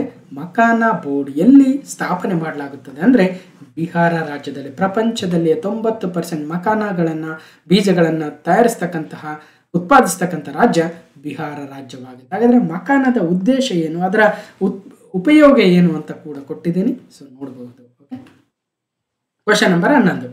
ಕೇಂದ್ರ ಬಜೆಟ್ 2025-26 ಪ್ರಕಾರ ಹೆಚ್ಚಿನ ಇಳುವರಿ ನೀಡುವ ಬೀಜಗಳ ರಾಷ್ಟ್ರೀಯ ಮಿಷನ್ ನೋಡಿ. So national mission for high yielding seeds, HY ಅಂತ ಕರಿತೀವಿ, ಹೈ ಈಲ್ಡಿಂಗ್ ಸೀಡ್ಸ್ ಓಕೆ, ಅಥವಾ ಹೈ ಈಲ್ಡಿಂಗ್ ಕ್ರಾಪ್ಸ್ ಅಂತ ಕರಿಬಹುದು. ಹೀಗೆ national mission on high yielding seeds ಅಥವಾ ಹೆಚ್ಚಿನ ಇಳುವರಿ ನೀಡುವ ಬೀಜಗಳ ರಾಷ್ಟ್ರೀಯ ಮಿಷನ್ಗೆ ಸಂಬಂಧಿಸಿದಂತೆ ಈ ಕೆಳಗಿನ ಯಾವ ಹೇಳಿಕೆಗಳು ಸರಿಯಾಗಿದ್ದಾವೆ ಈ ಬಜೆಟ್ ಅಲ್ಲಿ? ಸೊ 3 ಹೇಳಿಕೆ ನೋಡೋಣ. ಮೊದಲನೇ ಹೇಳಿಕೆ, it aims to strengthen the research ecosystem for the seed development. ಇದು ಬೀಜ ಅಭಿವೃದ್ಧಿಗಾಗಿ ಸಂಶೋಧನಾ ಪರಿಸರ ವ್ಯವಸ್ಥೆಯನ್ನು ಬಲಪಡಿಸುವ ಗುರಿಯನ್ನು ಹೊಂದಿದೆ. ಬೀಜ ಅಭಿವೃದ್ಧಿಗಾಗಿ, ಸೀಡ್ ಡೆವಲಪ್ಮೆಂಟ್ಗೋಸ್ಕರ ಒಂದು ಎಕೋಸಿಸ್ಟಮ್ ಅನ್ನ, ಅದು ರಿಸರ್ಚ್ ಎಕೋಸಿಸ್ಟಮ್ ಅನ್ನು ಬಲಪಡಿಸ್ತಕ್ಕಂಥ ಗುರಿ ಒಂದನೇದು. ಎರಡನೇದು, it focuses on the propagation of seeds with high yield, pest resistance and climate resilience. ನೋಡಿ, ಒಂದು ಹೆಚ್ಚಿನ ಇಳುವರಿ ನೀಡಬೇಕು ಬೀಜಗಳು, ಮತ್ತು ಕೀಟಕ್ಕೆ ಪ್ರತಿರೋಧವನ್ನು ಒಡ್ಡಬೇಕು, ಮತ್ತು ಹವಾಮಾನ ಸ್ಥಿತಿ ಸ್ಥಾಪಕತ್ವವನ್ನು ಹೊಂದಿರಬೇಕು.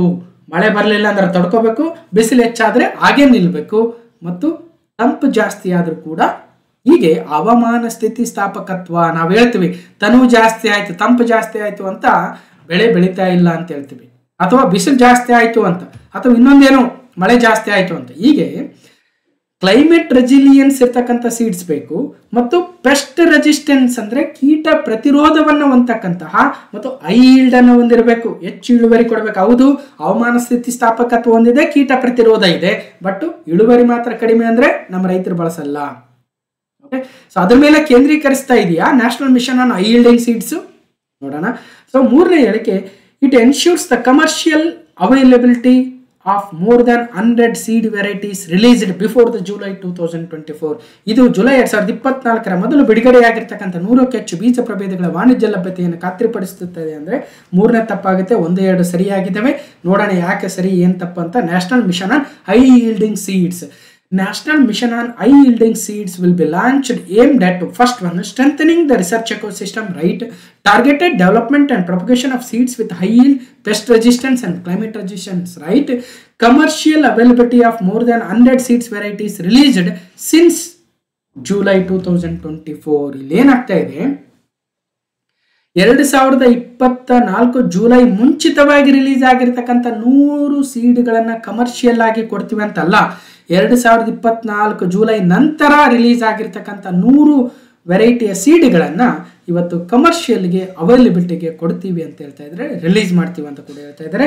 National mission on high yielding seeds, ಎಕೋಸಿಸ್ಟಮ್ನ ಸ್ಟ್ರೆಂತ್ ಮಾಡ್ತೀವಿ to improve the commercial availability of more than 100 seeds varieties released since July 2024. 2024 ಜುಲೈಯಿಂದ ರಿಲೀಸ್ ಆಗಿರ್ತಕ್ಕಂತಹ 100 ವಿವಿಧ ಬೀಜಗಳ ತಳಿಗಳು ಈ ರೀತಿಯಾಗಿರ್ತಕ್ಕಂತಹ ಶಕ್ತಿಯನ್ನು ಹೊಂದಿದ್ದಾವೆ. ಒಂದು ಕ್ಲೈಮೇಟ್ ರೆಸಿಲಿಯಂಟ್ ಇದ್ದಾವೆ, ಮತ್ತು ಹೈ ಯೀಲ್ಡ್ ಕೆಪಬಿಲಿಟಿಯನ್ನು ಹೊಂದಿದ್ದಾವೆ, ಮತ್ತು ಕೀಟ ಪ್ರತಿರೋಧವನ್ನು ಹೊಂದಿದ್ದಾವೆ. ಅಂತಹ 100 ಬೀಜಗಳನ್ನು ಇವತ್ತು ಕಮರ್ಷಿಯಲ್ ಅವೈಲಬಿಲಿಟಿಗೆ ಆದಷ್ಟು ಶೀಘ್ರದಲ್ಲಿ ರಿಲೀಸ್ ಮಾಡ್ತೀವಿ ಅಂತ ಹೇಳ್ತಾ ಇದ್ದಾರೆ. So national mission on high yielding seeds, NMHYS.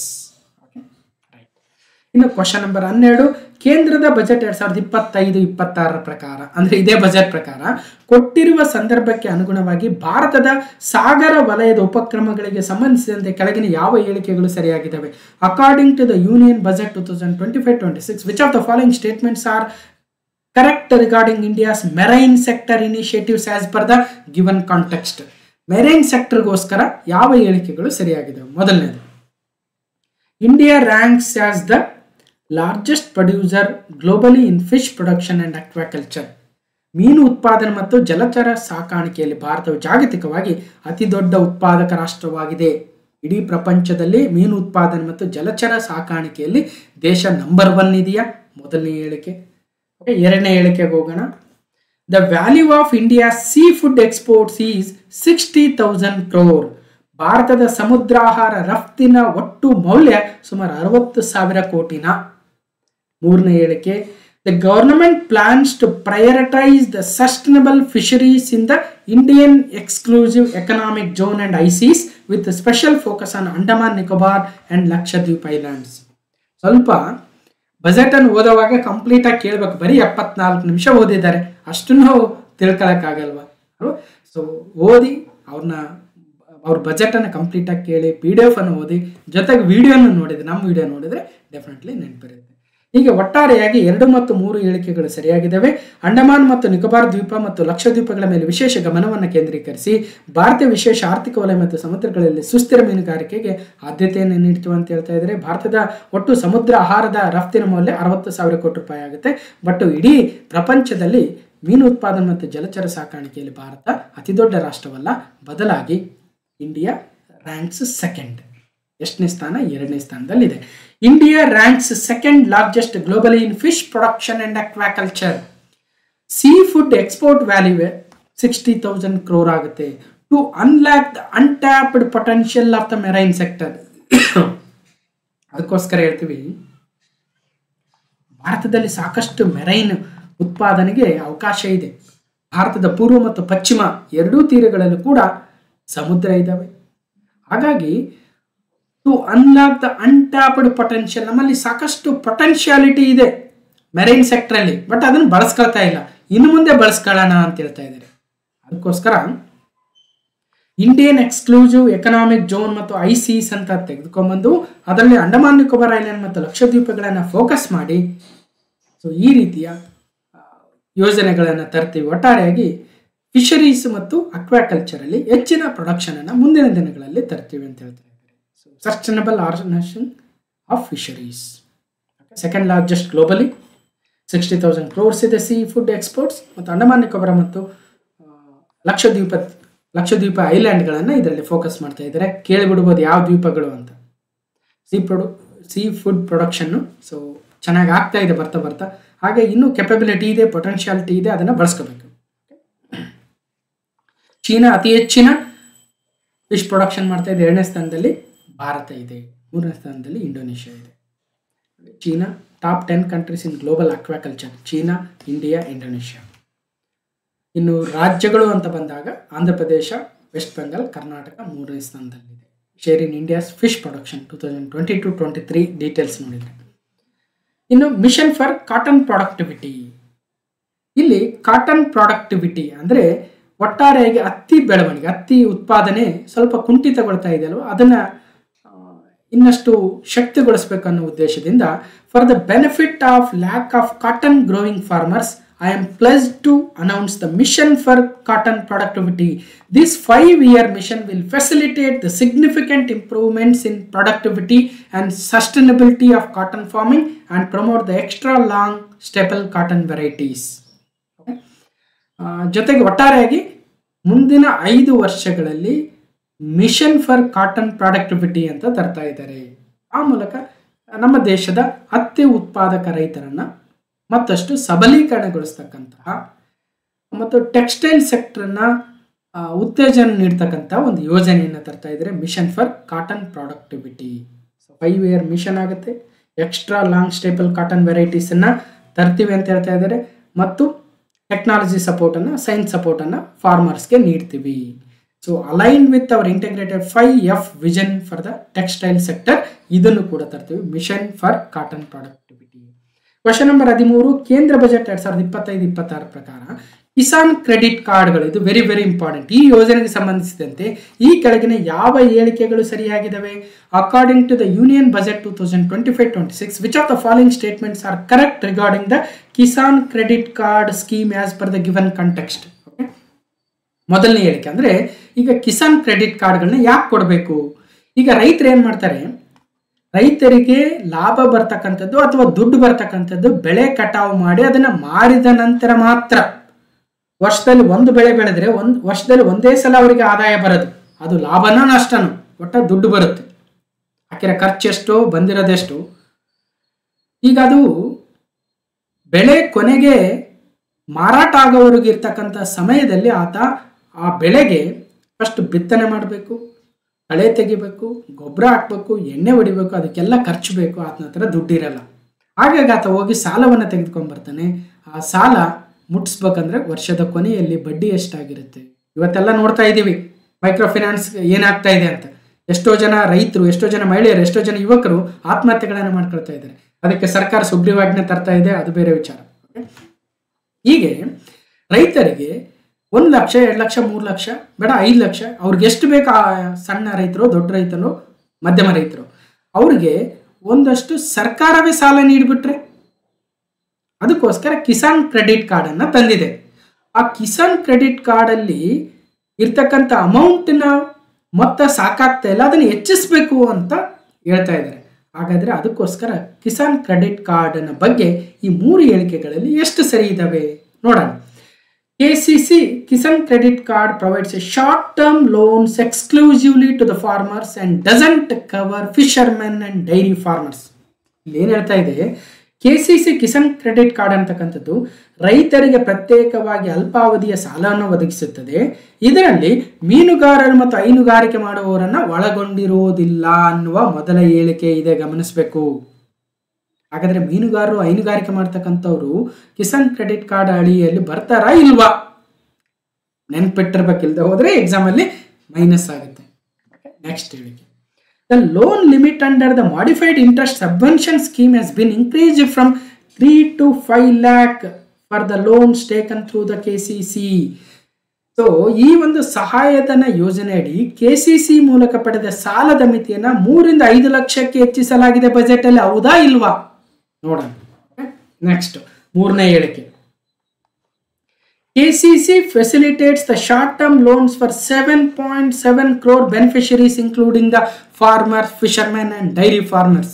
ರೈತರು, ಮೀನುಗಾರರು, ಹೈನುಗಾರರಿಗೆ ಸೇರಿದಂತೆ ಒಟ್ಟು 7.7 ಕೋಟಿ ಫಲಾನುಭವಿಗಳಿಗೆ KCC ಅಲ್ಪಾವಧಿಯ ಸಾಲವನ್ನು ಒದಗಿಸುತ್ತದೆ. ಈ 3 ಹೇಳಿಕೆಗಳಲ್ಲಿ 1 ಮತ್ತು 2 ಸರಿ, 1 ಮತ್ತು 3 ಸರಿ, 2 ಮತ್ತು 3 ಸರಿ, ಮೇಲಿನ ಎಲ್ಲ ಹೇಳಿಕೆಗಳು ಸರಿಯಾಗಿದ್ದಾವೆ. ಅಂದರೆ 2 ಮತ್ತು 3 ಮಾತ್ರ ಸರಿ. ಯಾಕೆ ಮೊದಲನೇ ಹೇಳಿಕೆ ತಪ್ಪಾಗ್ತಾ ಇದೆ ಅಂದರೆ, ಇಲ್ಲಿ ರೈತರನ್ನೂ ಸೇರಿದಂತೆ ಮೀನುಗಾರರಿಗೂ ಮತ್ತು ಹೈನುಗಾರಿಕೆ ಮಾಡುವವರು ಎಲ್ರಿಗೂ ಕೂಡ KCC ಲಭ್ಯವಿದೆ. ಇಲ್ಲೇನು ಹೇಳಿದೀವಿ, ಅವರಿಬ್ಬರನ್ನ ಹೊರಗಿಟ್ಟಿದ್ದಾರೆ ಅಂತೇಳಿ ನಿಮ್ಮನ್ನ ಕನ್ಫ್ಯೂಸ್ ಮಾಡಿರ್ತಕ್ಕಂಥದ್ದು. Enhanced credit through the KCC. So short term loans for 7.7 crore farmers, fishermen and dairy farmers. ನೋಡಿ 3 ಇದ್ದಾರೆ.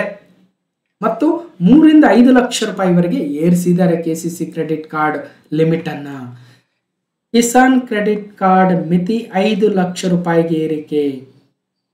ದೇಶದಾದ್ಯಂತ ಸುಮಾರು 7.7 ಕೋಟಿ ರೈತರಿಗೆ, ಮೀನುಗಾರರು, ಹೈನುಗಾರರು ಸೇರಿದಂತೆ ಅಲ್ಪಾವಧಿ ಸಾಲ ನೀಡುವ ಕಿಸಾನ್ ಕ್ರೆಡಿಟ್ ಕಾರ್ಡ್ ಕೆಸಿಸಿ ಅಡಿಯಲ್ಲಿ ಸಾಲದ ಮಿತಿಯನ್ನು ಪ್ರಸಕ್ತ 3 ಲಕ್ಷ ರೂಪಾಯಿಯಿಂದ 5 ಲಕ್ಷ ರೂಪಾಯಿವರೆಗೆ ಏರಿಕೆ ಮಾಡಲಾಗಿದೆ.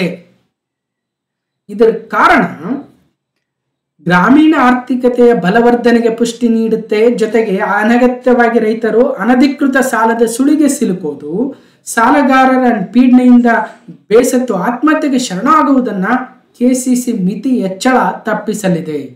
ಆಧುನಿಕ ಕೃಷಿ ಸಾಧನಗಳ ಖರೀದಿ, ಸುಸ್ಥಿರ ವ್ಯವಸಾಯ ಪದ್ಧತಿಗಳಲ್ಲಿ ರೈತರು ತೊಡಗಿಸಿಕೊಳ್ಳಲು ಕೆಸಿಸಿ ಮಿತಿ ಹೆಚ್ಚಳ ಉಪಯೋಗಕ್ಕೆ ಬರಲಿದೆ. 1998ರಲ್ಲಿ ಕಿಸಾನ್ ಕ್ರೆಡಿಟ್ ಕಾರ್ಡ್ ಯೋಜನೆಯನ್ನು ಜಾರಿಗೆ ತರಲಾಗಿತ್ತಂತೆ. ಈಗ ಸುಮಾರು 7.4 ಕೋಟಿ ಕೆಸಿಸಿ ಖಾತೆಗಳು ಸರಿ ಇದಾವೆ. ಸುಮಾರು 8.9 ಲಕ್ಷ ಕೋಟಿ ರೂಪಾಯಿಗಳ ಸಾಲವನ್ನು ರೈತರು, ಮೀನುಗಾರರಿಗೆ ಮತ್ತು ಹೈನುಗಾರಿಕೆ ಮಾಡುವವರಿಗೆ ನೀಡಲಾಗಿದೆ. Enhanced credit growth through the KCC. 3 to 5 lakh, 7.7 farmers, okay, farmers, dairy workers plus fishermen, okay. Strong KCC, stronger KCC, stronger farmers. 3 ಅಂಶಗಳನ್ನು ನೆನಪಿಡ್ತಾ ಹೋಗ್ಬೇಕು. Question number 14.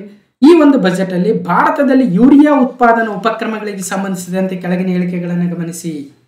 So regarding the urea production initiatives in India as per the given context. Budget ಅಲ್ಲಿ urea production ಗೋಸ್ಕರ ಒಂದಷ್ಟು ಅಂಶಗಳು ಬಂದಿದ್ದಾವೆ. ಅದರ ಮೇಲೆ ಏನು ಹೇಳಿಕೆಗಳಿದ್ದಾವೆ? as a new urea plant with annual capacity of 12.7 lakh metric tons will be established at Namrup, Assam. ಅಂದ್ರೆ ಆಸಾಂನ ನಾಮ್ರೂಪ್ನಲ್ಲಿ ವಾರ್ಷಿಕ 12.7 ಲಕ್ಷ ಮೆಟ್ರಿಕ್ ಟನ್ ಸಾಮರ್ಥ್ಯದ ಹೊಸ ಯೂರಿಯಾ ಸ್ಥಾವರವನ್ನು ಸ್ಥಾಪಿಸಲಾಗುವುದು. ಇದು ಮೊದಲನೇ ಹೇಳಿಕೆ. ಎರಡನೇದು, the government has opened 3 dormant urea plants in western region to promote the self reliance in urea production. Western region, eastern region urea ಉತ್ಪಾದನೆಯಲ್ಲಿ ಸ್ವಾವಲಂಬನೆಯನ್ನು ಉತ್ತೇಜಿಸಲು ಸರ್ಕಾರವು ಪಶ್ಚಿಮ ಪ್ರದೇಶದಲ್ಲಿ 3 ಸುಪ್ತ ಅಂದ್ರೆ ಸ್ಟಾಪ್ ಆಗಿರ್ತಕ್ಕಂತಹ, ಕೆಲಸ ಕಾರ್ಯನಿರ್ವಹಿಸದೇ ಇರತಕ್ಕಂತಹ ಯೂರಿಯಾ ಸ್ಥಾವರಗಳನ್ನ ಮತ್ತೆ ಪುನಃ ತೆರೆದಿದೆ. ಎರಡನೇ ಹೇಳಿಕೆ ಸರಿನಾ? The initiative aims to reduce the dependency on urea imports and achieve the self-sufficiency, Atmanirbhar Bharat in urea production. Urea ಆಮದಿನ ಮೇಲೆ ಅವಲಂಬನೆಯನ್ನು ಕಡಿಮೆ ಮಾಡುವ ಮತ್ತು ಯೂರಿಯಾ ಉತ್ಪಾದನೆಯಲ್ಲಿ ಸ್ವಾವಲಂಬನೆಯನ್ನು ಸಾಧಿಸುವ ಗುರಿಯನ್ನು ಹಾಕೊಂಡಿದೆ ಈ ಒಂದು ಯೂರಿಯಾ ಇನಿಷಿಯೇಟಿವ್ಸ್ ಬಗ್ಗೆ. 3 ಹೇಳಿಕೆಗಳಲ್ಲಿ 1 ಮತ್ತು 3 ಮಾತ್ರ ಸರಿಯಾಗುತ್ತೆ. ಎರಡನೇದು ಯಾಕೆ ತಪ್ಪು ಅಂದರೆ, ಈ 3 ಸುಪ್ತ ಯೂರಿಯಾ ಸ್ಥಾವರಗಳನ್ನು ಸ್ಥಾಪನೆ ಮಾಡಿದಾರಲ್ವ, ಪುನಃ ತೆರೆದಿದ್ದಾರಲ್ವ, ಅದು ಪಶ್ಚಿಮ ಪ್ರದೇಶ ಅಲ್ಲ, ಬದಲಾಗಿ ಈಸ್ಟರ್ನ್ ರೀಜನ್ ಅಥವಾ ಪೂರ್ವ ಪ್ರದೇಶದಲ್ಲಿ. So urea plant in Assam. ಮೊದಲನೇದು ಎಲ್ಲಿ ಅಂದರೆ, for atmanirbharta in urea production our government had reopen 3 dormant urea plants in eastern region. ಕೆಲಸ ಮಾಡದೇ ಇರತಕ್ಕಂತಹ, ಬಾಗಿಲು ಮುಚ್ಚುವ ಹಂತದಲ್ಲಿದ್ದಂತಹ 3 ಯೂರಿಯಾ ಪ್ಲಾಂಟ್ಗಳನ್ನು ಪೂರ್ವ ಪ್ರದೇಶದಲ್ಲಿ ಮತ್ತೆ ರೀಓಪನ್ ಮಾಡಿದೀವಿ. ಜೊತೆಗೆ 12.7 ಲಕ್ಷ ಮೆಟ್ರಿಕ್ ಟನ್ಗಳಷ್ಟು ಉತ್ಪಾದನೆ ಮಾಡುವ ಆಸಾಂನ ನಾಮ್ರೂಪಲ್ಲಿ ಒಂದು ಯೂರಿಯಾ ಪ್ಲಾಂಟ್ ಅನ್ನು ಸೆಟಪ್ ಮಾಡ್ತೀವಿ ಅಂತ ಹೇಳ್ತಾ ಇದ್ದಾರೆ, ಆಸಾಮಿನ ನಾಮ್ರೂಪಲ್ಲಿ. So urea plant to be set up in Assam ಕೇಳ್ತಾರೆ. ಅದ್ರ ಎಷ್ಟು ಕೆಪಾಸಿಟಿ, ಎಲ್ಲಿ 3 ಡಾರ್ಮೆಂಟ್ ಏರಿಯಾಗಳನ್ನು, ಪ್ಲಾಂಟ್ಗಳನ್ನು ಮತ್ತೆ ರೀಓಪನ್ ಮಾಡಿದ್ದಾರೆ, ಈ ರೀತಿ ಆಗಿರ್ತಕ್ಕಂಥ ಅಂಶಗಳನ್ನ ಕೇಳ್ತಾ ಹೋಗುತ್ತೆ. ಸೊ ಗಮನಿಸಬೇಕು. ನಾಮ್ರೂಪ್, ಆಸಾಮ್. ಎಲ್ಲಿ ಬರುತ್ತೆ ನಾಮ್ರೂಪ್? ಆಸಾಮಲ್ಲಿ ಬರುತ್ತೆ. ಇಲ್ಲಿ ಗಮನಿಸಬೇಕು, ಮ್ಯಾಪಲ್ಲಿ ಕೂಡ ಕೊಟ್ಟಿರ್ತಾರೆ. ನೆಕ್ಸ್ಟ್ ಕ್ವೆಶ್ಚನ್ ನಂಬರ್ 15 ಮತ್ತು ಭಾರತದ ಬಜೆಟ್ 2025 ಮೇಲಿನ ಡಿಸ್ಕಷನ್ ಅನ್ನ ಮೊದಲನೇ ಭಾಗದ ಕೊನೆಯ ಪ್ರಶ್ನೆ, ಕ್ವೆಶ್ಚನ್ ನಂಬರ್ 15. ಈ ಒಂದು ಬಜೆಟ್ ಪ್ರಕಾರ ಗ್ರಾಮೀಣ ಆರ್ಥಿಕತೆಯಲ್ಲಿ ಭಾರತೀಯ ಅಂಚೆ ಇಲಾಖೆಯ ಪಾತ್ರದ ಬಗ್ಗೆ ಕೆಳಗಿನ ಯಾವ ಹೇಳಿಕೆಗಳು ಸರಿಯಾಗಿದ್ದಾವೆ? So regarding the role of India Post in the rural economy as per the given context. First ಹೇಳಿಕೆ, India Post operates 1.5 lakh rural post offices and is supported by 2.4 lakh dak sevaks. ಅಂದ್ರೆ ಭಾರತೀಯ ಅಂಚೆ ಇಲಾಖೆ 1.5 ಲಕ್ಷ ಗ್ರಾಮೀಣ ಅಂಚೆ ಕಚೇರಿಗಳನ್ನು ಹೊಂದಿದೆ ಅಂತ ನೋಡಿ. 2.4 ಲಕ್ಷ ಅಂಚೆ ಸೇವಕರನ್ನು ಕೂಡ ಹೊಂದಿದೆ. ಮೊದಲನೇ ಹೇಳಿಕೆ ಸರಿನಾ ತಪ್ಪ ನೋಡೋಣ. India Post aims to leverage its vast network to boost the rural economy. ಗ್ರಾಮೀಣ ಆರ್ಥಿಕತೆಯನ್ನು ಉತ್ತೇಜಿಸಲು ಭಾರತೀಯ ಅಂಚೆಯು ತನ್ನ ವಿಶಾಲ ಜಾಲವನ್ನು ಬಳಸಿಕೊಳ್ಳುವ ಗುರಿಯನ್ನು ಹೊಂದಿದೆ. ಸರಿನಾ ತಪ್ಪ ನೋಡೋಣ. The government plans to reduce the number of rural post offices to focus on urban areas. ಇಲ್ಲ, ನಗರ ಪ್ರದೇಶಗಳ ಮೇಲೆ ಗಮನವನ್ನು ಕೇಂದ್ರೀಕರಿಸಲು ಗ್ರಾಮೀಣ ಅಂಚೆ ಕಚೇರಿಗಳ ಸಂಖ್ಯೆಯನ್ನು ಕಡಿಮೆ ಮಾಡಲು ಸರ್ಕಾರ ಯೋಜನೆ ಮಾಡ್ತಾ ಇದೆ ಅಂದರೆ ಇಲ್ಲ. ಗ್ರಾಮೀಣ ಅಂಚೆ ಕಚೇರಿಗಳನ್ನು ಇನ್ನಷ್ಟು ಬಲಪಡಿಸಬೇಕು, ಆ ನೆಟ್ವರ್ಕ್ ಅನ್ನು ಉಪಯೋಗಿಸ್ಕೊಳ್ಬೇಕನ್ನೋ ಉದ್ದೇಶವನ್ನು ಹಾಕೊಂಡಿದೆ. ಹಾಗಾಗಿ 1, 2 ಸರಿ, 3ನೇದು ತಪ್ಪಾಗುತ್ತೆ. ನೋಡಬಹುದು. ಹೀಗೆ ಗ್ರಾಮೀಣ ಅಂಚೆ ಕಚೇರಿಯಲ್ಲಿ ಪಾರ್ಸಲ್ ಜಾಲದ ವಿಸ್ತರಣೆ. 150 ವರ್ಷಗಳ ಇತಿಹಾಸ ಇರತಕ್ಕಂಥ ಭಾರತೀಯ ಅಂಚೆ ಕಚೇರಿಯ ಸಬಲೀಕರಣ ಹಾಗೂ ಸೇವೆಗಳ ವಿಸ್ತರಣೆಗೆ ಮಹತ್ತರ ಹೆಜ್ಜೆಯನ್ನು ಇರಿಸಲಾಗಿದೆ. ಸದ್ಯಕ್ಕೆ ದೇಶದಾದ್ಯಂತ 1.64 ಲಕ್ಷ ಅಂಚೆ ಕಚೇರಿಗಳಿದ್ದಾವೆ. ವಿಶ್ವದಲ್ಲಿ ಅತಿ ದೊಡ್ಡ ಅಂಚೆ ಜಾಲ ಹೊಂದಿರತಕ್ಕಂಥ ಶ್ರೇಯ ಭಾರತಕ್ಕೆ ಸಲ್ಲುತ್ತೆ, ಭಾರತೀಯ ಅಂಚೆ ಇಲಾಖೆಗೆ ಸಲ್ಲುತ್ತೆ. ಇದರ ಲಾಭ ಪಡೆಯಲು ನಿರ್ಧರಿಸಿರುವ ಕೇಂದ್ರ ಸರ್ಕಾರವು ಗ್ರಾಮೀಣ ಭಾಗದಲ್ಲಿ 1.49 ಲಕ್ಷ ಅಂಚೆ ಕಚೇರಿಗಳನ್ನು ಬಳಸಿಕೊಂಡು ದೇಶದ ಬೃಹತ್ ಸಾರ್ವಜನಿಕ ಸಾಗಣೆ ಸಂಸ್ಥೆ ನಿರ್ಮಾಣದತ್ತ ದಾಪುಗಾಲಿಟ್ಟಿದೆ. ನೋಡಿ ಎಷ್ಟೊಂದು ಕನೆಕ್ಟಿವಿಟಿ ಇದೆ ಅಲ್ವಾ. ಅದನ್ನೆಲ್ಲ ಬಳಸ್ಕೊಂಡು ಒಂದು ದೊಡ್ಡ ಬೃಹತ್ ಲಾಜಿಸ್ಟಿಕ್ಸ್ ಹಬ್ಬನ್ನು ನಿರ್ಮಿಸೋದು ಕೇಂದ್ರದ ಉದ್ದೇಶವಾಗಿದೆ. ಈ ಜಾಲದಿಂದ MSME ಉದ್ಯಮಿಗಳಿಗೂ ಕೂಡ ನೆರವಾಗಲಿದೆ, ಗ್ರಾಮೀಣ ಭಾಗಕ್ಕೂ ಕೂಡ ಸರಕು ಸಾಗಣೆ ಸರಾಗವಾಗಲಿದೆ. ವಿಶ್ವಕರ್ಮ ಸಮುದಾಯ, ನವೋದ್ಯಮಿಗಳಿಗೆ, ಮಹಿಳಾ ಉದ್ಯಮಿದಾರರಿಗೆ ಗ್ರಾಮೀಣ ಲಾಜಿಸ್ಟಿಕ್ಸ್ ಜಾಲದಿಂದ ಹೆಚ್ಚು ಲಾಭವಾಗಲಿದೆ ಅಂತ ಹೇಳ್ತಾ ಇದ್ದಾರೆ. ಇದರಿಂದ ಆದಾಯ ಕೂಡ, ಅಂಚೆ ಇಲಾಖೆ ಆದಾಯ ಕೂಡ ಮುಂದಿನ 4 ವರ್ಷಗಳಲ್ಲಿ ಉಪಯೋಗ ಆಗುತ್ತೆ, ಹೆಚ್ಚಿಗೆ ಆಗುತ್ತೆ. India Post 1.5 lakh rural post offices, 2.4 lakh dak sevaks ಮತ್ತು ರೂರಲ್ ಎಕಾನಮಿಯನ್ನು ಹೆಚ್ಚು ಮಾಡೋದಕ್ಕೆ ಲಾರ್ಜ್ ಪಬ್ಲಿಕ್ ಲಾಜಿಸ್ಟಿಕ್ಸ್ ಆರ್ಗನೈಸೇಷನ್ನ ಅತಿ ಶೀಘ್ರದಲ್ಲೇ ಸ್ಥಾಪನೆ ಮಾಡ್ತೀವಿ ಅಂತ ಕೂಡ ಹೇಳ್ತಾ ಇದ್ದಾರೆ. ನೋಡ್ಬೋದು ಅದರಿಂದ ಏನೇನು ಅನುಕೂಲ ಆಗುತ್ತೆ ಅಂತ. ಸೊ ಇಷ್ಟು ಇಂಡಿಯಾ ಪೋಸ್ಟ್ ಮತ್ತು ಇಂಡಿಯಾ ಪೋಸ್ಟ್ ಪೇಮೆಂಟ್ ಬ್ಯಾಂಕ್ ಅದೆಲ್ಲವನ್ನು ಕೂಡ ಉಪಯೋಗಿಸ್ಕೊಳ್ತೇವೆ ಅಂತ ಹೇಳ್ತಿದ್ರೆ. ಇಂಡಿಯಾ ಪೋಸ್ಟ್ 1854 ಸ್ಥಾಪನೆ, ದೆಹಲಿಯಲ್ಲಿ ತನ್ನ ಪ್ರಧಾನ ಕಚೇರಿಯನ್ನು ಹೊಂದಿದೆ, ದೊಡ್ಡ ಕನೆಕ್ಟಿವಿಟಿಯನ್ನು ಹೊಂದಿದೆ ಭಾರತದಲ್ಲಿ ನೋಡ್ಬೋದು. ಜೊತೆಗೆ ಇಂಡಿಯಾ ಪೋಸ್ಟ್ ಪೇಮೆಂಟ್ ಬ್ಯಾಂಕು 2017 30 ಜನವರಿಯಿಂದ ಸ್ಥಾಪನೆ ಆಯಿತು. ನವದೆಹಲಿಯಲ್ಲಿ ತನ್ನ ಪ್ರಧಾನ ಕಚೇರಿಯನ್ನು ಹೊಂದಿದೆ. ಇದು ಇಂಡಿಯಾ ಪೋಸ್ಟ್ನ ಒಂದು ಡಿವಿಷನ್ ಕೂಡ ಆಗುತ್ತೆ. ಸೊ ಇಷ್ಟು ಭಾರತದ ಬಜೆಟ್, ಇಂಡಿಯಾ ಬಜೆಟ್ 2025-26ನೇ ಸಾಲಿನ ನಿರ್ಮಲಾ ಸೀತಾರಾಮನ್ ಅವರ 8ನೇ ಬಜೆಟ್ನ ಡಿಸ್ಕಷನ್ನ ಮೊದಲನೇ ಭಾಗವಾಗಿತ್ತು, ಪಾರ್ಟ್ 1. ಅವರು ಕೇವಲ 74 ನಿಮಿಷದಲ್ಲೇ ತಮ್ಮ ಬಜೆಟ್ನ ಮುಗಿಸಿದ್ದಾರೆ. ನಾವು ಒಂದು 2-3 ಗಂಟೆ ಆದರೂ ಡಿಸ್ಕಷನ್ ಮಾಡ್ತೀವಿ, ಯಾಕಂದರೆ ನಾವು ಓದೋದು ಕಾಂಪಿಟೇಟಿವ್ ಎಕ್ಸಾಮ್ ಪರ್ಸ್ಪೆಕ್ಟಿವ್ ಅಲ್ಲಿ. ಹೇಗೆ ಅನಿಸ್ತು ಅಂತ ಕಮೆಂಟ್ ಮೂಲಕ ತಿಳಿಸಿ. Class number 732 India budget 2025 part 1.